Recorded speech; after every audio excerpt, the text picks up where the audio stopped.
Picture this. It's 11 p.m. the night before what should be the happiest day of your life. Your mother hands you a cup of warm tea for your nerves, sweetheart. You trust her.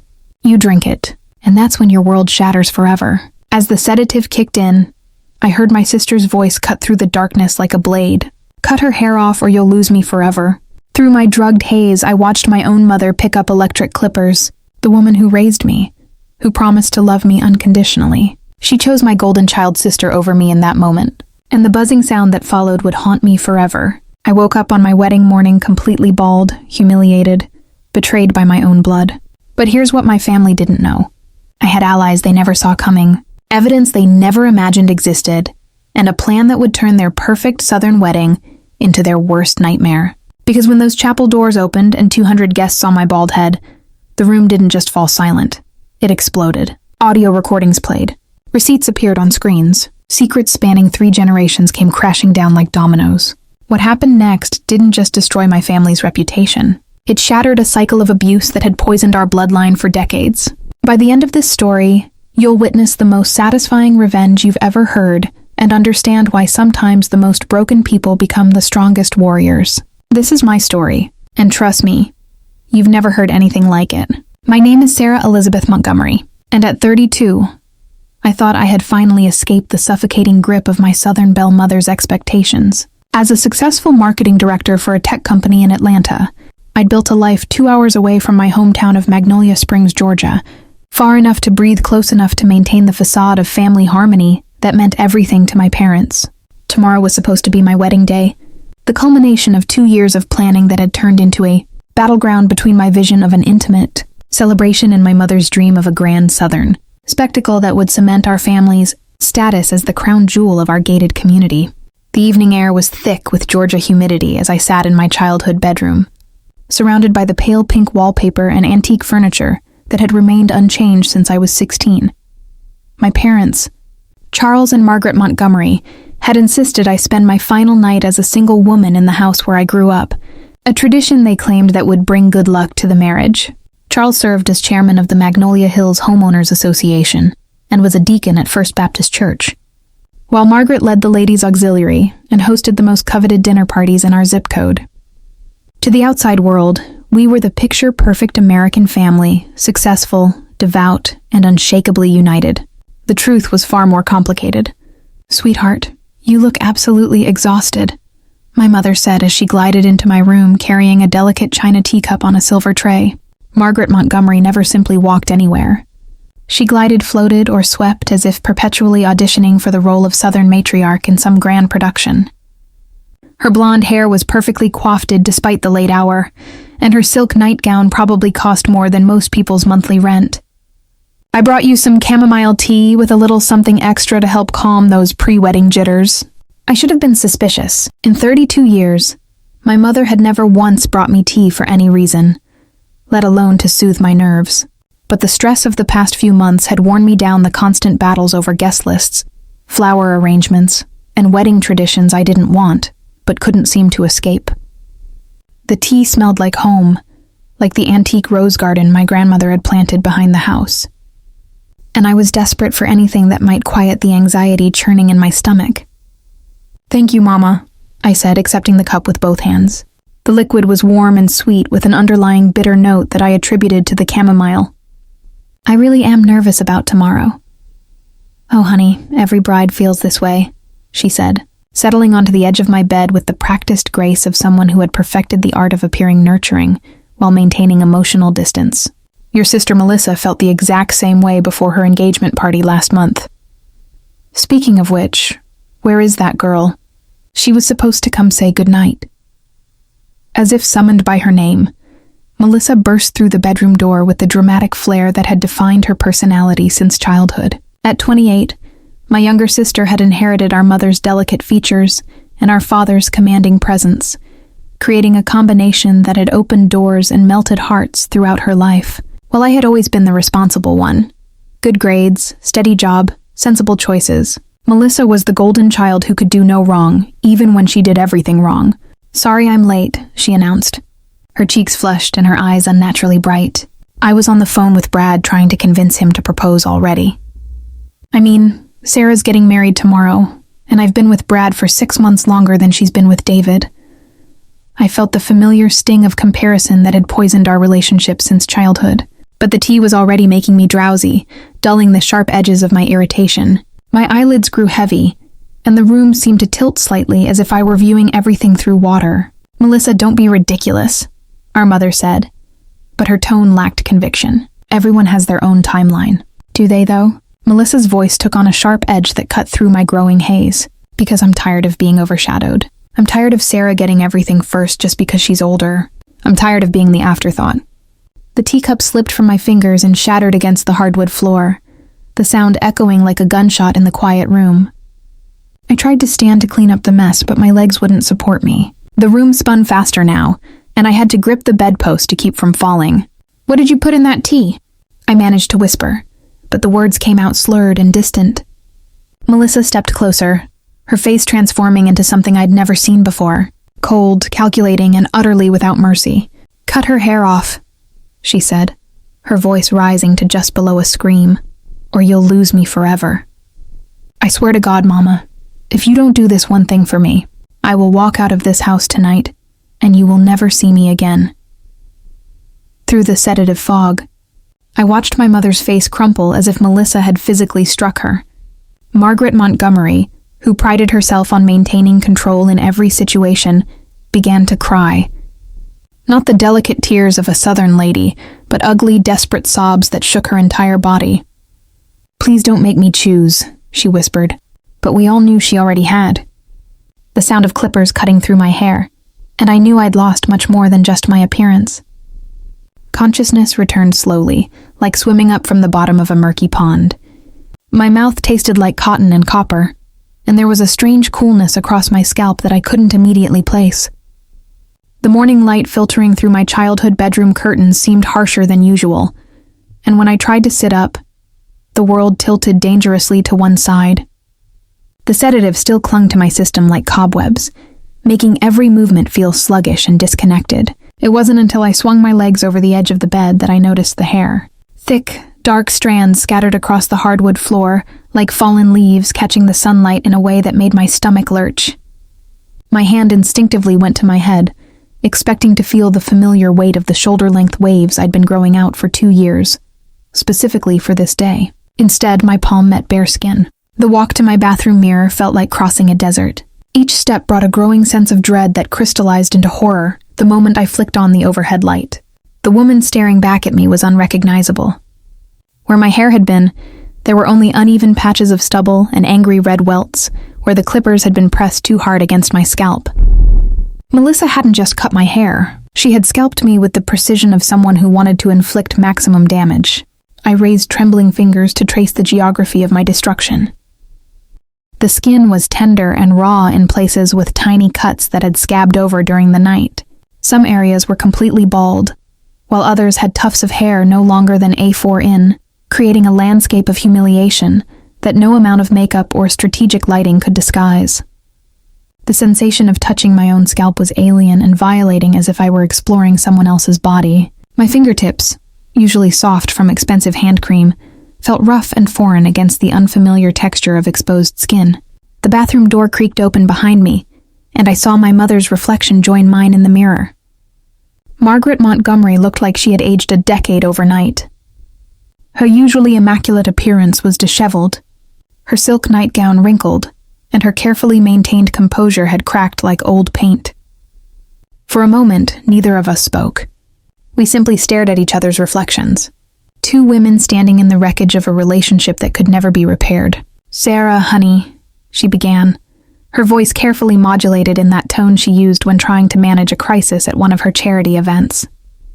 "You're still beautiful in your own way. Hair grows back and there are lovely wigs we can find for today. Nobody has to know what really happened." The casual dismissal of my violation hit me like a physical blow. She was already spinning the narrative, already crafting the lie that would protect the family's reputation while erasing my pain. Before I could respond, my father's voice drifted in from the hallway, cold and matter-of-fact, as if he were discussing the weather. "At least today you won't overshadow her," Charles Montgomery said, as he appeared in the doorway, his arms crossed over his chest. He was already dressed in his wedding day attire, his silver hair perfectly styled, and his expression as emotionally vacant as ever. Melissa deserves her moment to shine, and frankly, you've always been a bit too dramatic about being the center of attention. The words landed like stones in still water, creating ripples of understanding that spread outward until they reached the deepest corners of my memory. This wasn't the first time. It had never been the first time. I remembered my high school graduation when Melissa had thrown a tantrum about my valedictorian speech, stealing her thunder, and how my parents had suggested I keep my remarks brief so she could give the closing prayer instead. I remembered my college acceptance to Emory News that was buried because Melissa had gotten her driver's license the same week and needed to celebrate. I remembered birthdays where my achievements were minimized and Christmas mornings where her gifts were always bigger, always better, always accompanied by explanations about how she was going through a difficult phase and needed extra attention. The pattern stretched back decades, a continuous thread of sacrificing my happiness for the sake of preserving Melissa's fragile ego, and my parents' image as the family who had successfully raised 2 accomplished daughters. Except they hadn't raised 2 accomplished daughters. They had raised 1 golden child and 1 scapegoat, 1 princess and 1 servant, whose only purpose was to make the princess look better by comparison.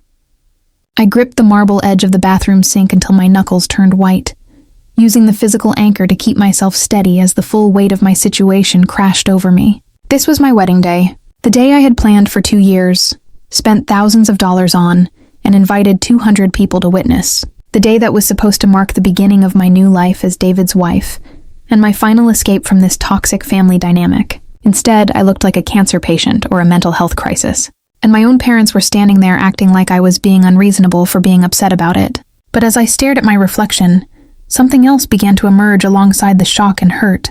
It started as a small flame in my chest, no bigger than a candle's flicker, but it grew with each dismissive word from my parents and each memory of past betrayals. This wasn't just about hair. This was about 32 years of being told that my feelings didn't matter, that my needs were secondary, that my role in this family was to be invisible so that Melissa could be luminous. The flame became a fire, and the fire became something harder and more dangerous than rage. It became resolve. I placed my hand on my scalp and swore tomorrow they would be the ones trembling. Standing in that bathroom staring at my destroyed reflection, the memories came flooding back with crystalline clarity. This pattern of sacrifice and favoritism hadn't started last night. It had been the defining characteristic of my entire life, woven so seamlessly into our family dynamic that I had almost convinced myself it was normal. Almost. I was 14 when I first noticed how differently my parents treated us at Magnolia Springs High School's annual spring formal. Melissa was only 10 then, but she was already the apple of everyone's eye with her cascade of golden curls and her ability to charm adults with practiced Southern belle mannerisms that seemed to come as naturally as breathing. The night of my freshman formal, I had saved money from babysitting to buy a modest blue dress from the outlet mall, and I thought I looked beautiful. I felt confident walking into the decorated gymnasium with my date, Tommy Peterson, the shy boy from my chemistry class, who had stammered through asking me to dance for 3 weeks before finally working up the courage. But when I arrived home that night glowing with the memory of slow dances and teenage romance, my mother barely looked up from the couch where she was helping Melissa practice her posture for some future cotillion that was still 4 years away. "How was it, dear?" Margaret asked absently, her attention focused entirely on adjusting Melissa's shoulders. "Did you remember to keep your voice down? You know how you get when you're excited, a little too animated for a proper Southern lady." The criticism stung, but what happened the following week stung worse. When the formal photos were distributed at school, I proudly brought home the picture of Tommy and me, thinking my parents might want to display it alongside the other family photographs that lined our hallway. Instead, my mother glanced at it briefly and said, "Oh, honey, you look so serious." Melissa would have smiled bigger. She has such a natural camera presence. Maybe next time you could take some lessons from your sister about how to be more charming in social situations. That same year, Melissa started attending the junior cotillion classes at the country club, where she quickly became the star pupil. Every Thursday evening, my parents would dress her in tiny white gloves and a pink dress, driving her to the club while I stayed home to finish homework. When they returned, the conversation at dinner would revolve entirely around Melissa's progress, how the instructor had praised her natural grace, how the other parents had commented on her poise. I learned to eat quickly and excuse myself before the glowing reports began, retreating to my room where I could focus on my studies. without the constant reminder that my academic achievements were apparently less noteworthy than my 10-year-old sister's ability to curtsy properly. The financial disparities became impossible to ignore during our high school years. When Melissa turned 16, our parents surprised her with a brand new pearl-white BMW, complete with a giant red bow tied to the antenna. They presented it to her on a random Tuesday in March, claiming it was an early birthday present because they had found such a good deal and wanted to make sure she had reliable transportation for all her social activities. The entire neighborhood came out to admire the car, and Margaret spent the afternoon taking photos of Melissa posing beside it, uploading them to every social media platform she could access. Meanwhile, I had been working 25 hours a week at Grounds for Happiness, the local coffee shop downtown, saving every penny for college application fees and hoping to build enough of a nest egg to supplement whatever financial aid I might receive. When I asked my parents about getting a car or even borrowing money for a used one, my father handed me a bus schedule and told me that public transportation would teach me valuable life skills about time management and personal responsibility. He said it with the tone of someone bestowing wisdom, as if making me wait 40 minutes for a bus in Georgia. Humility was some kind of character-building exercise that would ultimately benefit my moral development. The worst betrayal came during my senior year when I received notification that I had been awarded the Peachtree Scholar Award, a full academic scholarship to the University of Georgia that was given to only 12 students statewide. I was beyond thrilled this scholarship would cover not just tuition, but room, board, and books, essentially guaranteeing my freedom and future, without burdening my family financially. I rushed home with the letter practically floating through the front door, ready to share the best news of my life with the people who were supposed to love and support me most. I found my mother in the kitchen uploading photos to the Magnolia Hills neighborhood Facebook group. But instead of celebrating my scholarship, she was posting a series of professional photographs of Melissa in her junior prom dress, a stunning emerald gown that had cost more than I made in 3 months at the coffee shop. The captions gushed about Melissa's natural beauty and her bright future, mentioning how proud the family was to have such a shining star representing our community values. I stood there holding my scholarship letter, watching my mother craft post after post about Melissa's dress, her hair, her potential modeling career, her perfect complexion. When I finally interrupted to share my news, Margaret glanced at the letter briefly and said, "Oh, that's nice, sweetheart. Very practical. Now, do you think I should mention that Melissa's dress was featured in the boutique's window display? Or would that sound too much like bragging?" That night, I searched the neighborhood Facebook group for any mention of my scholarship. There was nothing, not a single word about the academic achievement that would change the trajectory of my entire life. But there were 17 photos of Melissa in that emerald dress, each one garnering dozens of likes and comments about how lucky our family was to have such a beautiful daughter. There was something from that year I'd never forgiven, and now it was coming back sharper than ever. The memories of those years crystallized into a painful understanding of exactly why my parents had been willing to drug and humiliate me on the eve of my wedding. For the Montgomery family, reputation wasn't just important, it was everything. It was the currency that bought them respect at the country club, influence in the church, and authority in our gated community. And they had spent decades building that reputation on the foundation of what everyone believed was a picture-perfect family. My father's position as chairman of the Magnolia Hills Homeowners Association wasn't just a volunteer role, it was his throne. Every third Thursday of the month, our formal dining room transformed into a command center, where Charles Montgomery held court over property values, landscaping violations, and the sacred covenants that kept our neighborhood pristine. I had watched him orchestrate these meetings since childhood, observing how he wielded his authority with the precision of a conductor leading a symphony. He would stand at the head of our mahogany table, gesturing toward printed reports and architectural plans, while the other board members hung on his every word. During these gatherings, my mother would glide between the kitchen and dining room, serving her famous praline cake and sweet tea in crystal glasses that had been in her family for 4 generations. She never spoke during the official proceedings, but her presence was essential to the performance. Margaret Montgomery was the living embodiment of Southern hospitality, the gracious hostess whose very existence proved that traditional values and family stability still thrived in our rapidly changing world. The other wives would compliment her on everything from her flower arrangements to her daughter's accomplishments, and she would deflect with practiced modesty, while ensuring that every positive detail about our family was subtly woven into the conversation.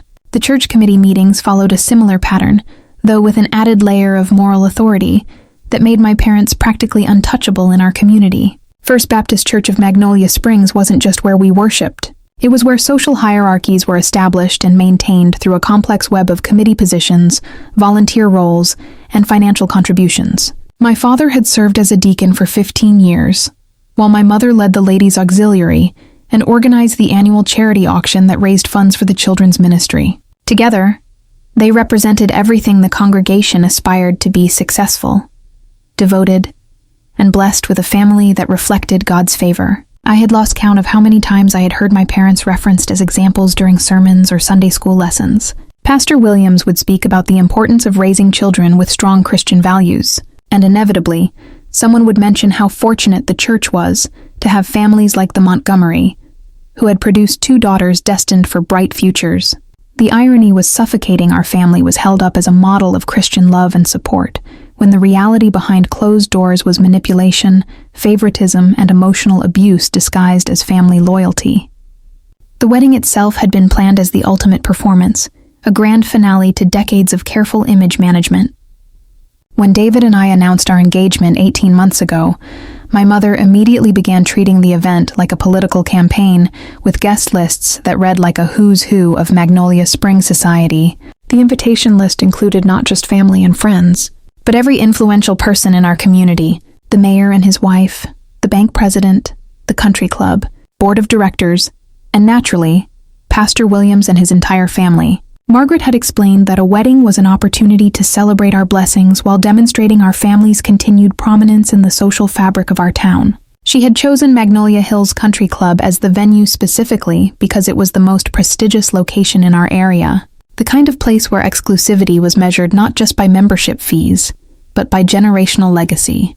The ballroom where my reception would take place had hosted the wedding celebrations of senators' daughters and Fortune 500 executives' children. Having our family celebration in that sacred space would cement our status among the community elite while providing the perfect backdrop for the hundreds of photographs that would eventually grace our Christmas, cards, and social media accounts for years to come. But now, standing in my childhood bathroom with my scalp bearing the evidence of my family's true nature, I understood that this wedding had never been about celebrating my happiness or honoring my relationship with David. It was supposed to be the crowning achievement of the Montgomery family brand, a spectacular demonstration of our ability to raise successful, beautiful daughters who married well and reflected positively on their upbringing. Melissa's jealousy, and my parents' willingness to accommodate it, had revealed the ugly truth beneath decades of carefully maintained facades. As I watched my parents hover in the bathroom doorway, I noticed something that might have escaped me in the immediate shock of discovery. Neither of them could look directly at my head. My father kept his eyes fixed on a point just over my left shoulder, while my mother stared intently at her own reflection in the mirror, as if seeing my destruction might somehow contaminate her own appearance. They were already calculating the damage to their reputation, already crafting explanations and contingency plans to minimize the social fallout from what they had done. The realization hit me like lightning. They weren't worried about my pain or my humiliation. They were terrified that their carefully constructed image might crumble when 200 of their closest friends and most important social contacts saw what they had allowed to happen to their elder daughter. The very stage they had designed to showcase their family's perfection would instead become the platform for their complete destruction. If they worshipped image, I would destroy them on that very stage under the blinding lights. The sound of footsteps on the hardwood stairs interrupted the tense silence that had settled over my bathroom like a burial shroud. My parents immediately straightened their faces, transforming into masks of casual normalcy with the practiced ease of decades of social performance. But I recognized those particular footsteps measured deliberate and completely unintimidated by the Montgomery family's carefully orchestrated drama. Aunt Ruth had arrived. Ruth Montgomery Whitfield was my father's older sister, a woman who had earned her independence through 40 years of teaching high school English and had never felt the need to apologize for speaking uncomfortable truths. At 68, she moved through the world with the quiet confidence of someone who had witnessed enough family secrets to be shocked by very little. Unlike my parents, who measured their worth through community approval and social standing, Ruth had built her life around book students and a small circle of genuine friendships that had sustained her through decades of watching the Montgomery family dysfunction from the periphery. Well, she said as she appeared in the bathroom doorway.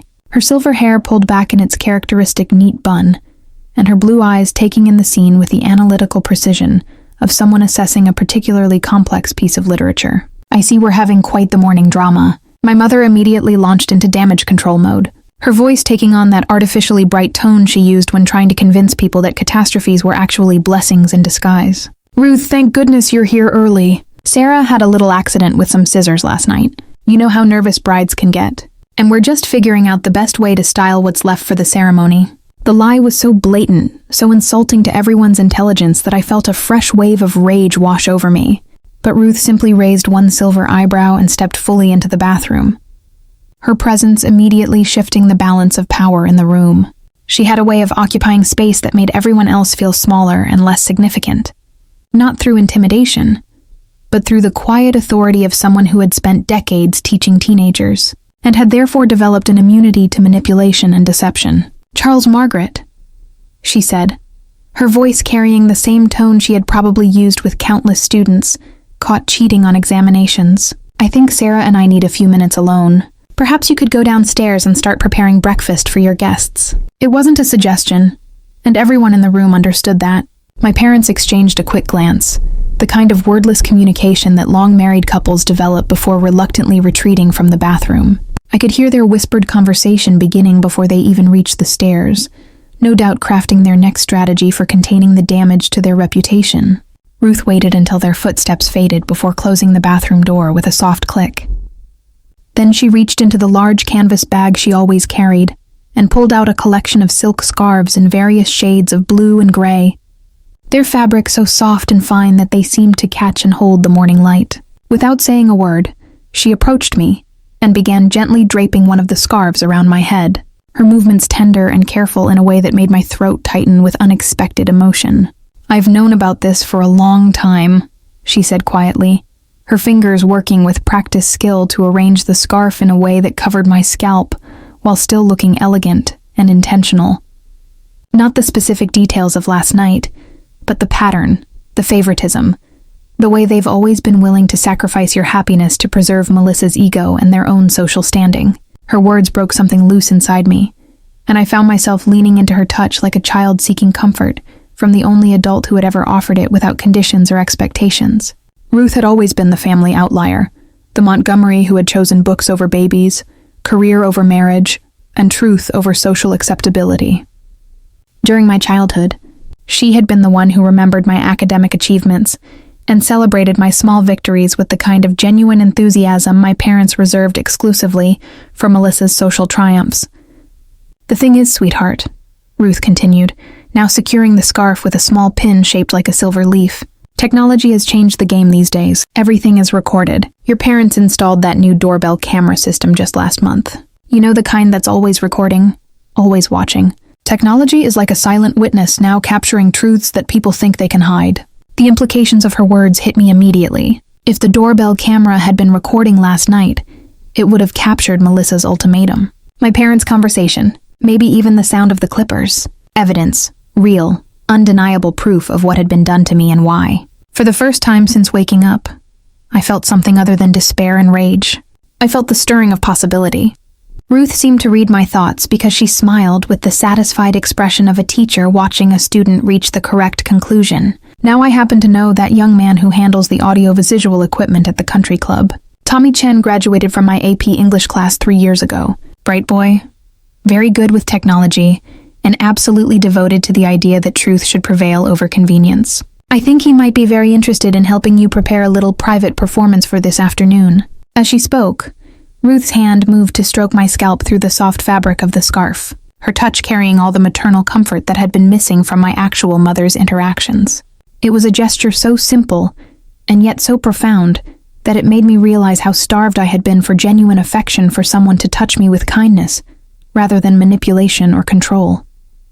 "You're not alone in this, Sarah," she said, her voice carrying the weight of decades of wisdom and the promise of unwavering support.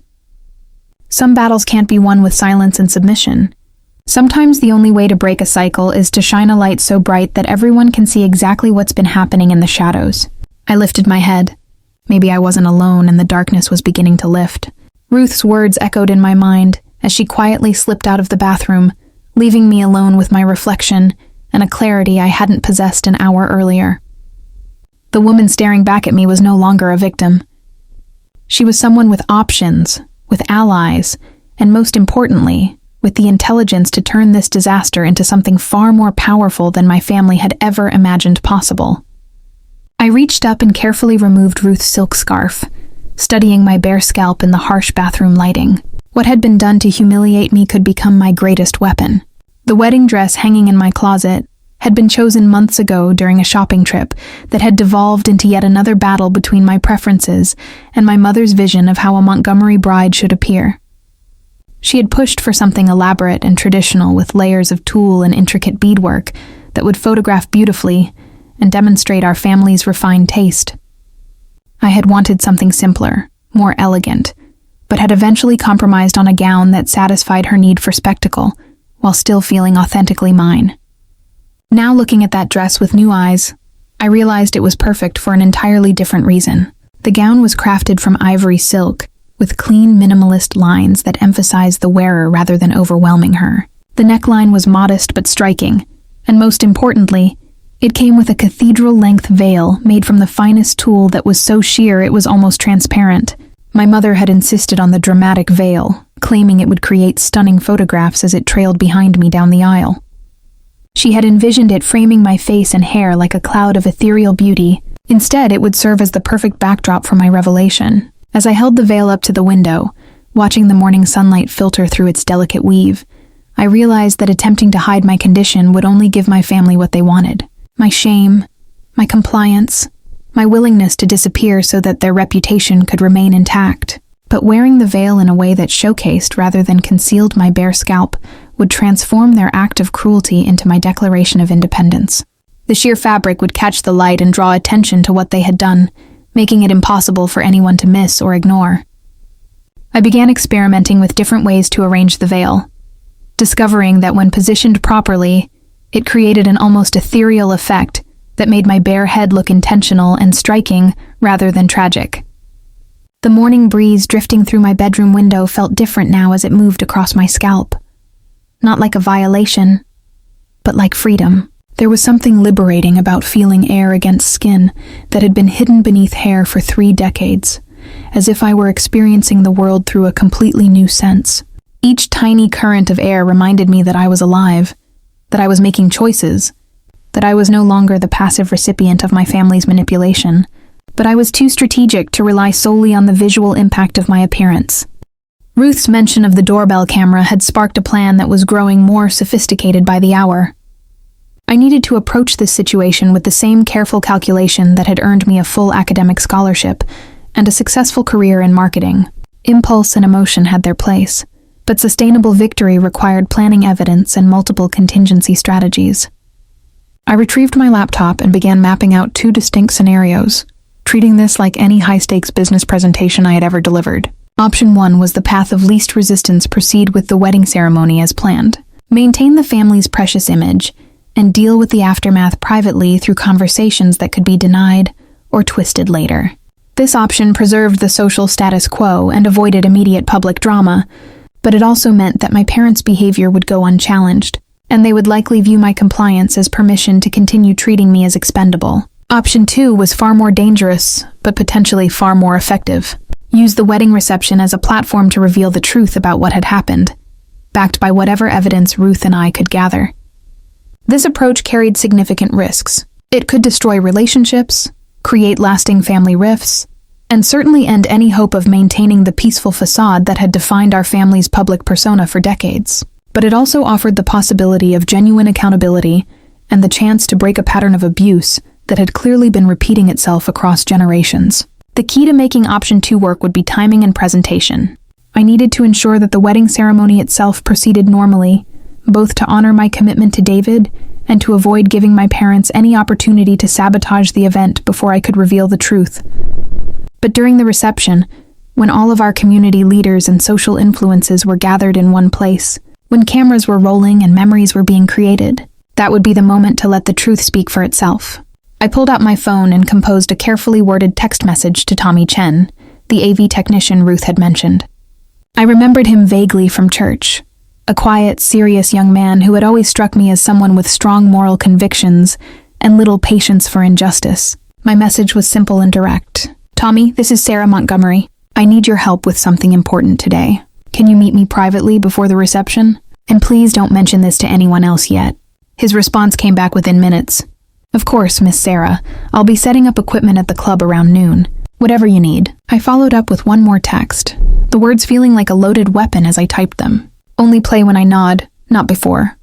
Outside my bedroom window, the sun was climbing higher in the Georgia sky, painting everything in shades of gold and promise. In a few hours, 200 people would gather to witness what they believed would be a celebration of love and family unity. They had no idea they were about to witness something far more significant, the moment when silence became speech, when secrets became truth, when a victim became a victor. Wedding dawn was rising and I was no longer trembling, only fire burning in my heart. By 10 that morning, the bridal suite at Magnolia Hills Country Club had transformed into a hive of carefully orchestrated activity that came to an abrupt halt the moment I walked through the door. My 3 bridesmaids' college friends who had driven down from Atlanta for the weekend were already dressed in their sage green gowns, chatting easily with Francine Bordeaux, the makeup artist my mother had flown in from Savannah, specifically because she had done the daughters of 3 state senators. The conversation died instantly when they saw me, their faces cycling through expressions of shock, confusion, and barely concealed horror as they took in my appearance. Francine recovered first, her professional training kicking in as she set down her makeup brushes and approached me with the careful movements of someone navigating a minefield. She was a petite woman in her 50s with perfectly styled silver hair and the kind of polished appearance that came from decades of making other people beautiful for their most important moments. Her reputation in Southern society circles was legendary. She was the artist who had painted faces for debutante balls, political fundraisers, and charity galas from Atlanta to Charleston. Never in her illustrious career had she been asked to work with a completely bald bride. "Oh, honey," she said, her voice carrying that particular blend of sympathy and professionalism that Southern women master by middle age. "What in the world happened to your beautiful hair?" Before I could answer, my maid of honor, Jessica, stepped forward, her expression shifting from shock to protective anger. Jessica had been my roommate at the University of Georgia and was one of the few people who truly understood my family dynamics. She had witnessed enough Montgomery family gatherings to recognize manipulation when she saw it, and her journalist's instincts were clearly alerting her that something was seriously wrong with the official story. "Sarah, tell me this wasn't some kind of accident," she said, her voice tight with controlled fury, "because if someone did this to you deliberately, we're calling the police right now." The other bridesmaids, Amanda and Caroline, exchanged worried glances before Amanda whispered what they were all thinking. "This just doesn't feel right.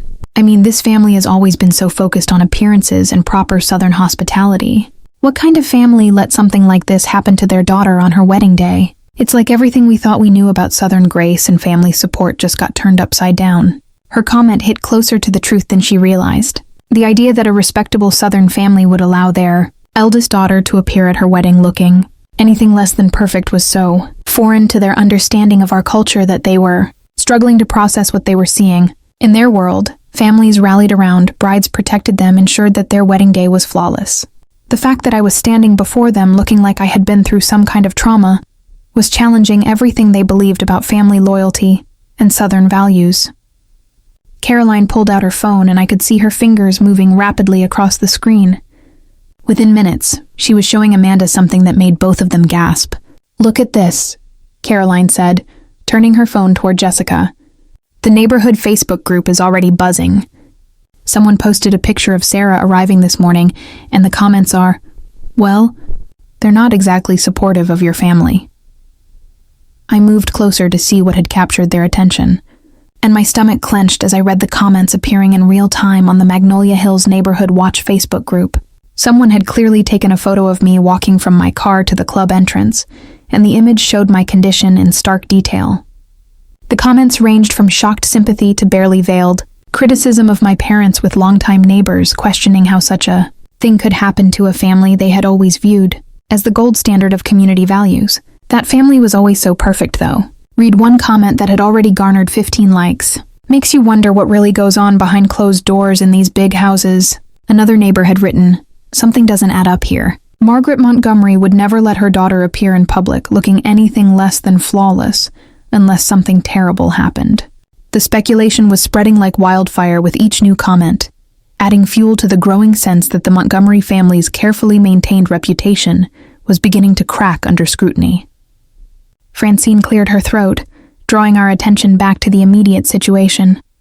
Well, whatever happened, we need to focus on making you look absolutely stunning for your big day, she said, her tone shifting into problem-solving mode. I've worked with cancer patients and actresses who've shaved their heads for roles. We can absolutely create something beautiful here. But I held up my hand, stopping her before she could continue with what I knew would be suggestions for concealment wigs or elaborate headpieces designed to hide what had been done to me. The fire that had been building in my chest since dawn was now burning steadily, fueling a confidence I had never experienced before. This was my moment to choose who I wanted to be, the victim who hid in shame or the woman who transformed her trauma into strength. Francine? I said, my voice clear and steady in a way that surprised even me. I don't want you to hide anything. I want you to make me look strong, powerful, like a heroine from fairy tales who has been through battle and emerged victorious. I want every person in that ceremony to look at me and see courage, not tragedy. The room fell silent again, but this time the energy was different. Instead of shock and pity, I could feel something like admiration beginning to radiate from the women around me. Jessica smiled for the first time that morning, a fierce expression that told me she understood exactly what I was planning to do. The door opened. The groom stepped in. The entire room held its breath, waiting for his reaction. David Harrison stood frozen in the doorway for what felt like an eternity, his hand still gripping the brass door handle as his eyes took in the scene before him. He was already dressed in his charcoal gray tuxedo, his dark hair perfectly styled, and his face wearing the expression of a man who had come to steal a private moment with his bride before their ceremony. Instead, he found himself confronting a reality that no amount of wedding planning could have prepared him for.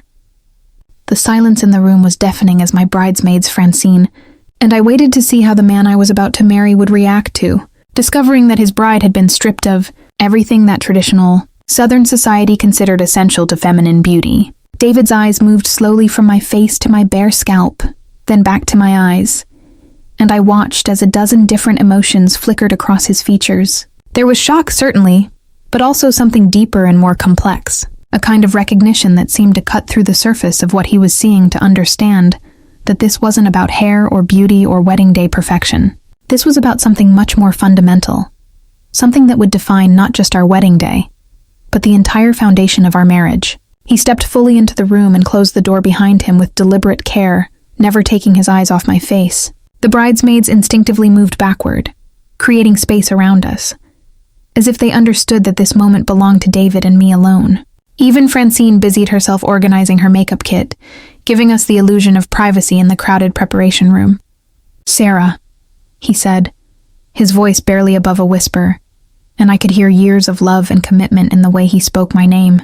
David moved toward me with the careful steps of someone approaching a wounded animal, not because he was afraid of me, but because he seemed to understand intuitively that I was operating on pure adrenaline and determination, and that one wrong word or gesture could shatter the fragile composure I had built around myself. When he reached me, he didn't immediately touch my head or ask what had happened. Instead, he took both of my hands in his and gripped them tightly, his thumbs moving in small circles across my knuckles in the same soothing gesture he had used during the most stressful moments of our relationship. His hands were warm and steady, and I realized how much I had needed that physical anchor, that reminder that not everyone in my life was capable of betraying me. "Do you want to cancel the wedding?" he asked, his voice gaining strength, but remaining soft enough that only I could hear him. "The decision is yours, Sarah, completely yours. I'll follow you anywhere to the altar, to the parking lot, to another state if that's what you need. None of this matters to me except what you want and what makes you feel safe." The offer was so unexpected, so completely contrary to everything I had been conditioned to expect from this day, that I felt tears spring to my eyes for the first time since waking up that morning.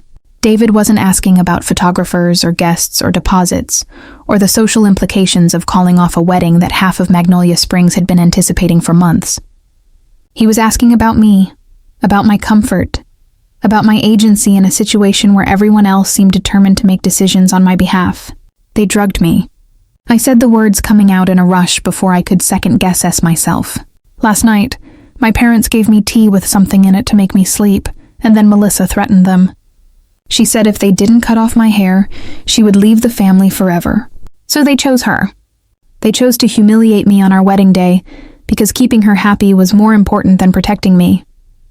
My voice was shaking as I spoke, but my eyes remained fixed on David's face, watching for any sign of doubt or disbelief, or the kind of rational skepticism that might lead him to suggest that I was overreacting or misunderstanding the situation. Instead, I saw his jaw tighten with anger, and his grip on my hands become more protective as if he were trying to shield me from further harm through sheer physical determination. Jesus Christ, he breathed, and I could see him processing the implications of what I had told him. David had always been analytical, the kind of man who approached problems systematically and looked for logical solutions. But this wasn't a problem that could be solved with reason or compromise. This was a deliberate act of cruelty committed by the people who were supposed to love and protect me most. "I'm here with you, not with an image," he said, his voice gaining the firm quality I had heard him use in business meetings when he needed to establish his position on non-negotiable issues. "I didn't fall in love with your hair, or your family's reputation, or their idea of what a proper Southern bride should look like. I fell in love with your intelligence, your kindness, your strength, and your ability to see through when everyone else is pretending everything is fine." He released one of my hands to gently cut my cheek, his thumb brushing away a tear I hadn't realized had fallen. "You're beautiful, Sarah. You're beautiful because you're you, not because you fit some template that other people created. And if your family can't see that, if they're willing to hurt you to protect their precious image, then they don't deserve to be part of our lives." The relief I felt at his words was overwhelming, like stepping out of a suffocating room into fresh air. For the first time since this nightmare began, I wasn't alone. I had an ally who understood that this wasn't about vanity or wedding day jitters, but about fundamental respect and human dignity. David's response told me everything I needed to know about the man I was about to marry, and the life we could build together free from the toxic patterns that had defined my childhood. But I still hadn't told him everything, and that secret was burning inside me. The moment of intimate connection between David and me was shattered by the sharp sound of heels clicking against the marble floor of the country club hallway. I recognized that particular rhythm immediately. My mother's purposeful stride when she was on a mission to control a situation that was spiraling beyond her management capabilities. The bridal suite door swung open without so much as a courtesy knock, and Margaret Montgomery swept into the room like a force of nature determined to reshape reality through sheer willpower and social conditioning.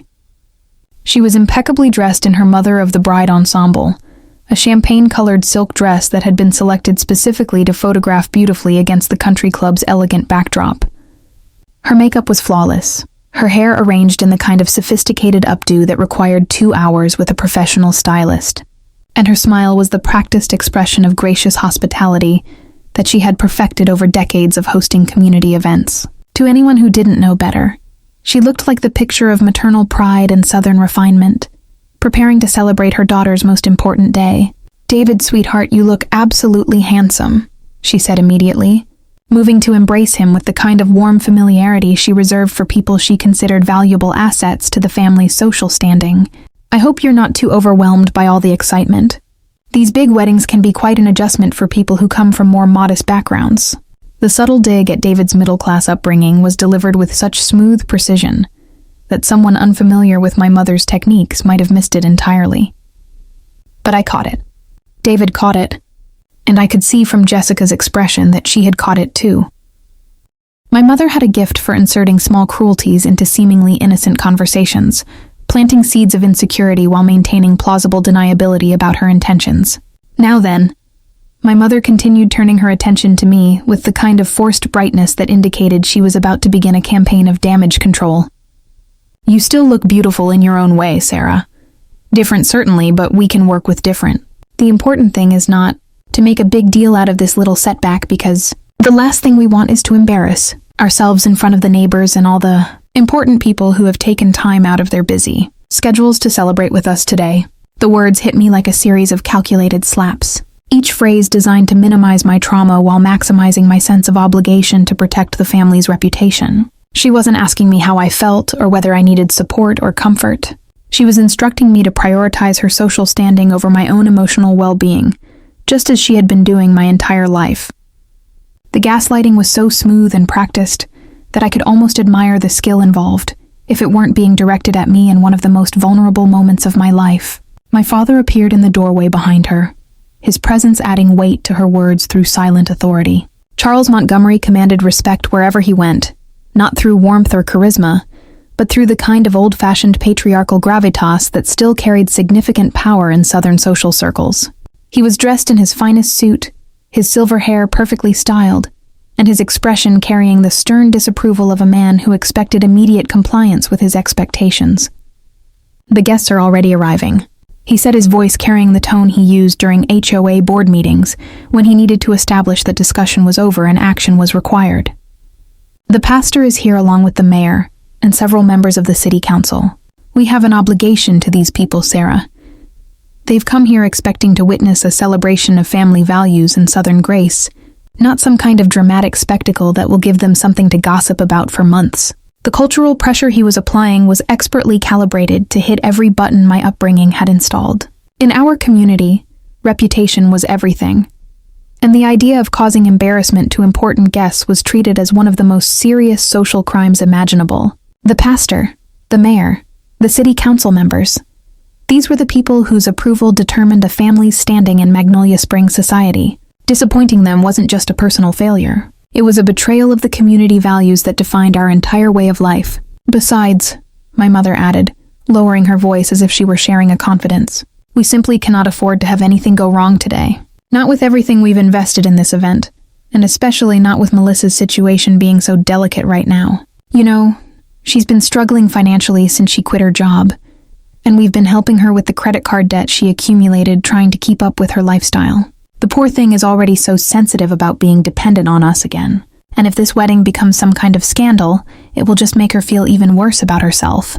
The mention of Melissa's financial troubles was delivered with such casual matter-of-factness that it took me a moment to process the implications of what my mother had just revealed. Melissa had quit her job without telling me, was apparently drowning in credit card debt, and was receiving financial support from our parents' information that explained so much about the family dynamics that had led to last night's ultimatum. My sister wasn't just jealous of my wedding. She was financially dependent on our parents' continued favor, which gave them enormous leverage over her behavior and decisions. Only Melissa knows the full extent of what we've had to do to keep her afloat. My mother continued, apparently unaware that she was providing me with crucial insight into the motivations behind the previous night's events. "She's been so grateful for our support and so eager to find ways to contribute to the family. Sometimes I think she feels like she needs to prove her loyalty to us, because we've been so generous with her during this difficult period." The pieces of the puzzle were clicking into place with devastating clarity. Melissa's ultimatum hadn't just been about jealousy or sibling rivalry. It had been about financial desperation and the fear of losing her parents' support if she didn't find a way to make herself indispensable to them. My humiliation had been the price of her continued solvency, and my parents had been willing to pay it without hesitation. I saw Aunt Ruth standing behind Mother, hearing everything, and her eyes flashed like a knife, as if she was remembering a secret from Grandmother's past. The flash of recognition in Aunt Ruth's eyes sent a chill down my spine. But before I could process what that look meant, she stepped forward and gently placed her hand on my mother's arm. "Margaret, dear, I think we should give Sarah and David a few more minutes alone before the ceremony," she said with the kind of quiet authority that had made her an effective teacher for 4 decades. "Why don't you and Charles go check on the final arrangements with the caterers? I'm sure there are last-minute details that need your attention."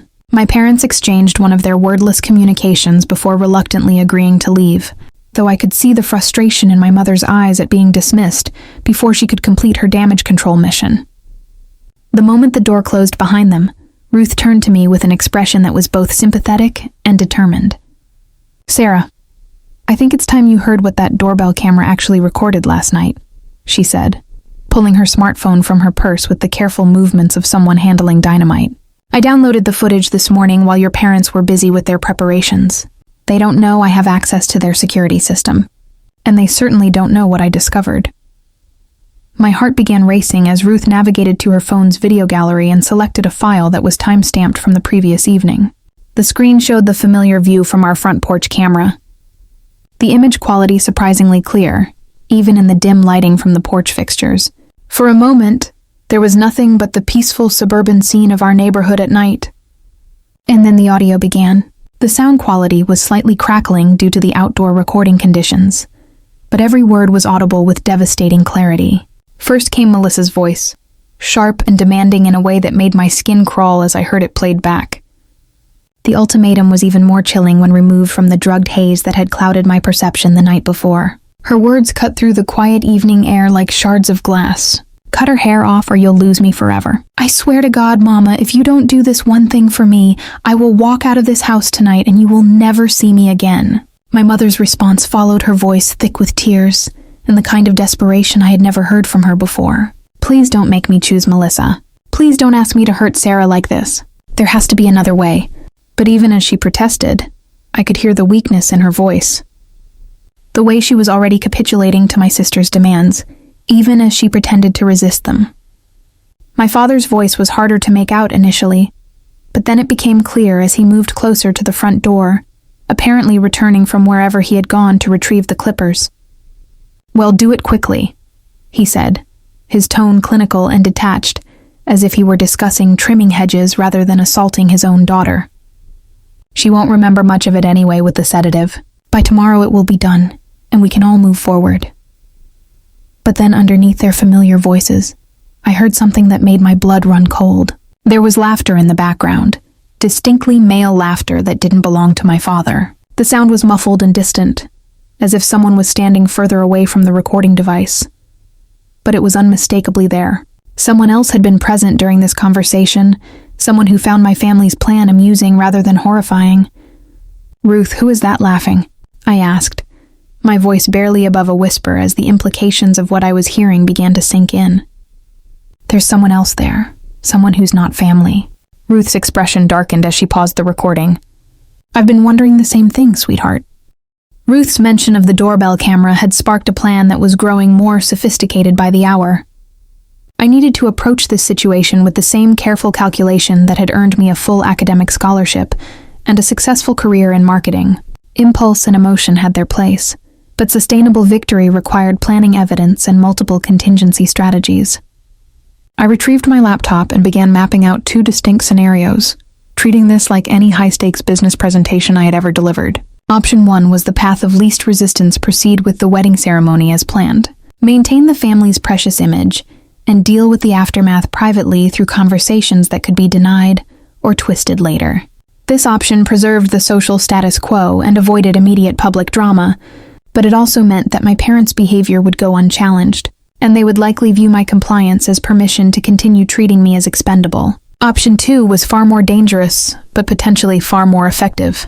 Use the wedding reception as a platform to reveal the truth about what had happened, backed by whatever evidence Ruth and I could gather. This approach carried significant risks. It could destroy relationships, create lasting family rifts, and certainly end any hope of maintaining the peaceful facade that had defined our family's public persona for decades. But it also offered the possibility of genuine accountability and the chance to break a pattern of abuse that had clearly been repeating itself across generations. The key to making option 2 work would be timing and presentation. I needed to ensure that the wedding ceremony itself proceeded normally, both to honor my commitment to David and to avoid giving my parents any opportunity to sabotage the event before I could reveal the truth. But during the reception, when all of our community leaders and social influences were gathered in one place, when cameras were rolling and memories were being created, that would be the moment to let the truth speak for itself. I pulled out my phone and composed a carefully worded text message to Tommy Chen, the AV technician Ruth had mentioned. I remembered him vaguely from church, a quiet, serious young man who had always struck me as someone with strong moral convictions and little patience for injustice. My message was simple and direct. Tommy, this is Sarah Montgomery. I need your help with something important today. Can you meet me privately before the reception? And please don't mention this to anyone else yet. His response came back within minutes. Of course, Miss Sarah. I'll be setting up equipment at the club around noon. Whatever you need. I followed up with one more text, the words feeling like a loaded weapon as I typed them. Only play when I nod, not before. Outside my bedroom window, the sun was climbing higher in the Georgia sky, painting everything in shades of gold and promise. In a few hours, 200 people would gather to witness what they believed would be a celebration of love and family unity. They had no idea they were about to witness something far more significant, the moment when silence became speech, when secrets became truth, when a victim became a victor. Wedding dawn was rising and I was no longer trembling, only fire burning in my heart. By 10 o'clock that morning, the bridal suite at Magnolia Hills Country Club had transformed into a hive of carefully orchestrated activity that came to an abrupt halt the moment I walked through the door. My 3 bridesmaids' college friends who had driven down from Atlanta for the weekend were already dressed in their sage green gowns, chatting easily with Francine Bordeaux, the makeup artist my mother had flown in from Savannah, specifically because she had done the daughters of 3 state senators. The conversation died instantly when they saw me, their faces cycling through expressions of shock, confusion, and barely concealed horror as they took in my appearance. Francine recovered first, her professional training kicking in as she set down her makeup brushes and approached me with the careful movements of someone navigating a minefield. She was a petite woman in her 50s with perfectly styled silver hair and the kind of polished appearance that came from decades of making other people beautiful for their most important moments. Her reputation in Southern society circles was legendary. She was the artist who had painted faces for debutante balls, political fundraisers, and charity galas from Atlanta to Charleston. Never in her illustrious career had she been asked to work with a completely bald bride. "Oh, honey," she said, her voice carrying that particular blend of sympathy and professionalism that Southern women master by middle age. "What in the world happened to your beautiful hair?" Before I could answer, my maid of honor, Jessica, stepped forward, her expression shifting from shock to protective anger. Jessica had been my roommate at the University of Georgia and was one of the few people who truly understood my family dynamics. She had witnessed enough Montgomery family gatherings to recognize manipulation when she saw it, and her journalist's instincts were clearly alerting her that something was seriously wrong with the official story. "Sarah, tell me this wasn't some kind of accident," she said, her voice tight with controlled fury, "because if someone did this to you deliberately, we're calling the police right now." The other bridesmaids, Amanda and Caroline, exchanged worried glances before Amanda whispered what they were all thinking. "This just doesn't feel right. I mean, this family has always been so focused on appearances and proper Southern hospitality. What kind of family let something like this happen to their daughter on her wedding day? It's like everything we thought we knew about Southern grace and family support just got turned upside down." Her comment hit closer to the truth than she realized. The idea that a respectable Southern family would allow their eldest daughter to appear at her wedding looking anything less than perfect was so foreign to their understanding of our culture that they were struggling to process what they were seeing. In their world, families rallied around, brides protected them, ensured that their wedding day was flawless. The fact that I was standing before them looking like I had been through some kind of trauma was challenging everything they believed about family loyalty and Southern values. Caroline pulled out her phone and I could see her fingers moving rapidly across the screen. Within minutes, she was showing Amanda something that made both of them gasp. "Look at this," Caroline said, turning her phone toward Jessica. "The neighborhood Facebook group is already buzzing. Someone posted a picture of Sarah arriving this morning, and the comments are, well, they're not exactly supportive of your family." I moved closer to see what had captured their attention, and my stomach clenched as I read the comments appearing in real time on the Magnolia Hills Neighborhood Watch Facebook group. Someone had clearly taken a photo of me walking from my car to the club entrance, and the image showed my condition in stark detail. The comments ranged from shocked sympathy to barely veiled criticism of my parents, with longtime neighbors questioning how such a thing could happen to a family they had always viewed as the gold standard of community values. That family was always so perfect, though. Read one comment that had already garnered 15 likes. "Makes you wonder what really goes on behind closed doors in these big houses." Another neighbor had written, "Something doesn't add up here. Margaret Montgomery would never let her daughter appear in public looking anything less than flawless unless something terrible happened." The speculation was spreading like wildfire with each new comment, adding fuel to the growing sense that the Montgomery family's carefully maintained reputation was beginning to crack under scrutiny. Francine cleared her throat, drawing our attention back to the immediate situation. "Well, whatever happened, we need to focus on making you look absolutely stunning for your big day," she said, her tone shifting into problem-solving mode. "I've worked with cancer patients and actresses who've shaved their heads for roles. We can absolutely create something beautiful here. But I held up my hand, stopping her before she could continue with what I knew would be suggestions for concealment wigs or elaborate headpieces designed to hide what had been done to me. Charles Montgomery had personally purchased the medication that had been used to drug me, despite the prescription being written for Melissa's supposed anxiety disorder. "This changes everything," David said, studying the email timestamp that showed the transaction had been completed at 4:37 the previous afternoon. "This wasn't your mother acting impulsively under pressure from Melissa. Your father was actively involved in planning what happened to you, and he was purchasing the means to drug you hours before Melissa's ultimatum." The implications were staggering.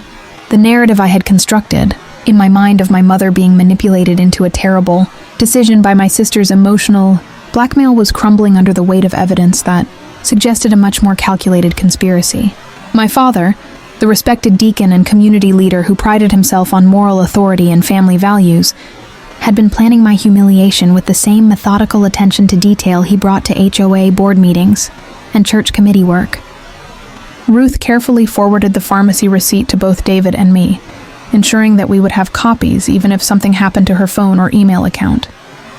She also took additional photographs of the prescription bottle, focusing on details that connected it to the email receipt, the prescription number, the pharmacy identification codes, and the date stamps that proved the medication had been acquired specifically for the previous night's events. As we prepared to leave the storage area, I realized that we had assembled a collection of evidence that would be impossible for my family to explain away or dismiss. The audio recording proved what had been said, and by whom the prescription bottle and receipt proved premeditation and planning, and the physical remains of my hair, along with the clippers, provided tangible proof of the assault itself. It was the kind of comprehensive documentation that could support criminal charges if I chose to pursue them, and it certainly provided more than enough evidence to destroy my family's carefully maintained reputation. Putting the pieces together, I had the complete picture of betrayal, and one missing piece was waiting to emerge from the grave of family secrets. Armed with our collection of damning evidence, we made our way back through the country club's corridors toward the bridal preparation area, where I knew the final hour before the ceremony would be filled with last-minute adjustments and the kind of nervous energy that always preceded major family events. But as we rounded the corner near the main ballroom, I found myself face to face with the person I least wanted to see at that moment. Melissa was waiting in the hallway, dressed in her maid of honor gown, and looking every inch the perfect Southern belle she had always been trained to be.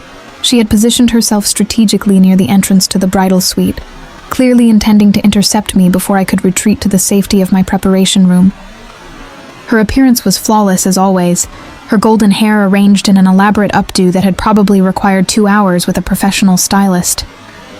Her makeup applied with the kind of precision that made her look like she was ready for a magazine photo shoot, and her sage green bridesmaid dress fitting her figure in a way that emphasized every curve. To any casual observer, she would have appeared to be the picture of sisterly support, ready to help her older sibling through the final moments before walking down the aisle. But I could see something else in her eyes, something desperate and calculating that made my skin crawl with recognition. This wasn't the confident golden child who had issued ultimatums the night before.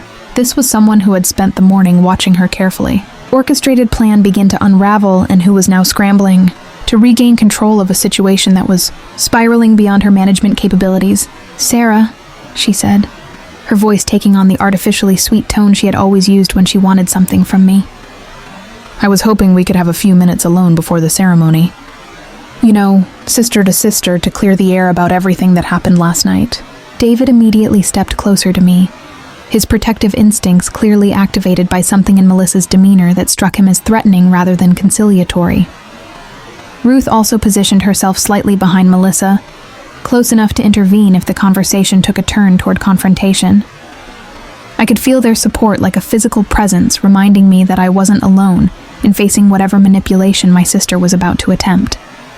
"I think we've said everything that needs to be said," I replied, my voice steady despite the adrenaline coursing through my system. "Unless you're here to apologize for drugging me and destroying my appearance on my wedding day, I don't see what we have to discuss." Melissa's carefully constructed mask of sisterly concern slipped for just a moment, revealing something raw and ugly underneath, before she managed to reassemble her expression into something resembling wounded innocence. "Sarah, you're being so dramatic about this. It's just hair and it will grow back. Besides, you look fine. Different, but fine. The casual dismissal of what had been done to me was so perfectly in character that I almost laughed at the predictability of it. But then Melissa stepped closer, lowering her voice to a whisper that was clearly meant to exclude David and Ruth from the conversation, and her next words hit me like a physical blow. "Do you think he only loves you?" she asked, her eyes flicking toward David with an expression that was impossible to misread. "I mean, really think about it, Sarah. What if there are things you don't know about his feelings? What if you're not as secure in this relationship as you think you are?" The question was delivered with such practiced malice that it took my breath away. This wasn't just about hair or wedding day drama, or even financial dependency on our parents. This was about something much more personal and destructive. The suggestion that my relationship with David, the one thing in my life that had remained pure and untouched by my family's toxicity, might itself be built on lies or deception. I watched Melissa's face carefully as she continued her psychological assault, noting the way her eyes kept darting toward David, as if she were gauging his reaction to her words. There was something hungry in her expression, something that spoke of long-held desires and carefully nursed grievances that went far beyond normal sibling rivalry. She wasn't just trying to hurt me, she was trying to plant seeds of doubt that would poison my marriage before it even began. "You know, Sarah, there was a time when David and I spent quite a bit of time together." She continued her voice, taking on a dreamy quality that was clearly designed to suggest romantic rather than platonic interactions. "Those coffee meetings when you were working late, the conversations we had about your relationship, the way he used to look at me when he thought no one was watching. Did you ever wonder what we talked about during those long afternoons?" The words hit their intended target with surgical precision. I did remember those coffee meetings, though. I had never thought of them as anything more than my sister's attempts to get to know the man I was planning to marry. David had mentioned them in passing, usually in the context of complaining about Melissa's tendency to monopolize conversations and turn every discussion back to herself. But now, filtered through my sister's poisonous insinuations, those innocent interactions took on a more sinister cast in my mind. I found myself studying David's face, looking for any sign of guilt or recognition that might validate Melissa's implications. But instead of the discomfort I might have expected if there were truth to her suggestions, I saw something else entirely, a kind of disgusted recognition, as if he were finally understanding the full extent of my sister's manipulation and psychological cruelty. "He used to look at me differently," Melissa added, her voice dropping to an even more intimate whisper, like he was seeing something in me that he couldn't find in you. I'm not saying anything happened, of course, but there was definitely a connection there. A spark. The kind of thing that makes you wonder what might have been if circumstances had been different. The lies were so transparent, so obviously designed to create maximum emotional damage, that I felt my anger crystallizing into something harder and more focused than rage. This wasn't just about destroying my wedding day, or humiliating me in front of our community. This was about dismantling my entire sense of reality, making me question not just my family relationships, but the one romantic partnership that had given me hope for building a life free from their toxicity. But as I looked at Melissa's face, studying the desperate hunger in her eyes, and the way her hands were trembling slightly as she delivered her carefully rehearsed poison, I realized that she had revealed more about herself than she intended. This wasn't the confident manipulation of someone who held power. This was the flailing attack of someone who had lost control and was trying to inflict as much damage as possible before being completely exposed. I responded coldly. "Today isn't your day." And her eyes flashed with anger, hiding an old wound. Melissa's flash of anger confirmed what I had suspected. Beneath her carefully constructed manipulations lay a wound that ran much deeper than simple sibling rivalry. But I didn't have time to analyze the psychological complexities of my sister's motivations. The ceremony was scheduled to begin in less than 2 hours, and I needed to ensure that my carefully planned revelation would proceed without interference from my family's damage control efforts. With David and Ruth flanking me like protective sentries, I made my way toward the chapel where Pastor Williams was conducting his final preparations for the ceremony. I had known Pastor Williams since childhood, and while he had always been respectful of my family's prominent position in the congregation, I had also observed that he possessed genuine moral convictions that sometimes put him at odds with the social politics of our community. If anyone could be trusted to prioritize truth over reputation, it would be the man who had spent 30 years preaching about Christian principles to a congregation that didn't always want to hear them. I found him in the small preparation room behind the altar, reviewing his ceremony notes and adjusting his clerical robes with the methodical precision of someone who had officiated hundreds of weddings over the course of his pastoral career. When he looked up and saw my appearance, his expression shifted through the same sequence of shock and concern that I had witnessed in everyone else who encountered me that morning. But unlike my family members, Pastor Williams didn't immediately launch into explanations or damage control strategies. Instead, he simply waited for me to speak his patient silence, offering me the opportunity to tell my story in my own way. Pastor Williams, I began, my voice steadier than I had expected it to be. I need to ask something important of you today. I need you to perform the ceremony exactly as we planned without any changes or interruptions, regardless of what you might hear about what happened to me last night. The wedding itself is sacred to David and me, and I don't want the actions of my family to contaminate that part of our day. He nodded slowly, his weathered face reflecting decades of experience with family crises and moral dilemmas. Sarah, I can see that something terrible has happened to you, and I want you to know that whatever support you need from me, you have it. But I also need you to understand that if there are criminal matters involved, I have certain obligations as both a pastor and a community leader. The weight of his words settled around us like a blanket of moral gravity. Pastor Williams wasn't just offering me spiritual comfort. He was acknowledging that what had been done to me might require intervention from authorities beyond our church community. The validation was both reassuring and sobering, reminding me that I was dealing with something far more serious than a family disagreement. I understand your obligations, I replied, and I'm not asking you to ignore them, but I am asking you to let me handle this situation in my own way, at my own pace. Don't disrupt the ceremony. Just let truth speak at the reception. Sometimes the most powerful justice comes not from legal intervention, but from community accountability and the natural consequences of people's actions being exposed to the light. Pastor Williams studied my face with the kind of intense attention he usually reserved for difficult theological questions, as if he were trying to read the condition of my soul through my physical appearance. After a long moment, he reached out and gently touched my hand, his gesture carrying all the pastoral care and spiritual authority that had made him a trusted leader in our community for 3 decades. Sarah, I've watched your family for many years, and I've always sensed that there were currents running beneath the surface of your picture-perfect image, he said quietly. If you're telling me that those currents have finally broken through in a way that has caused you real harm, then I believe you and I will support whatever approach you think will best serve justice and healing.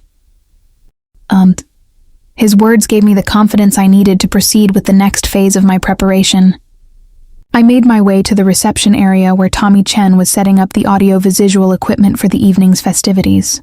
He was exactly as Ruth had described him, a serious young man with an obvious dedication to technical precision and a quiet intensity that suggested strong moral convictions.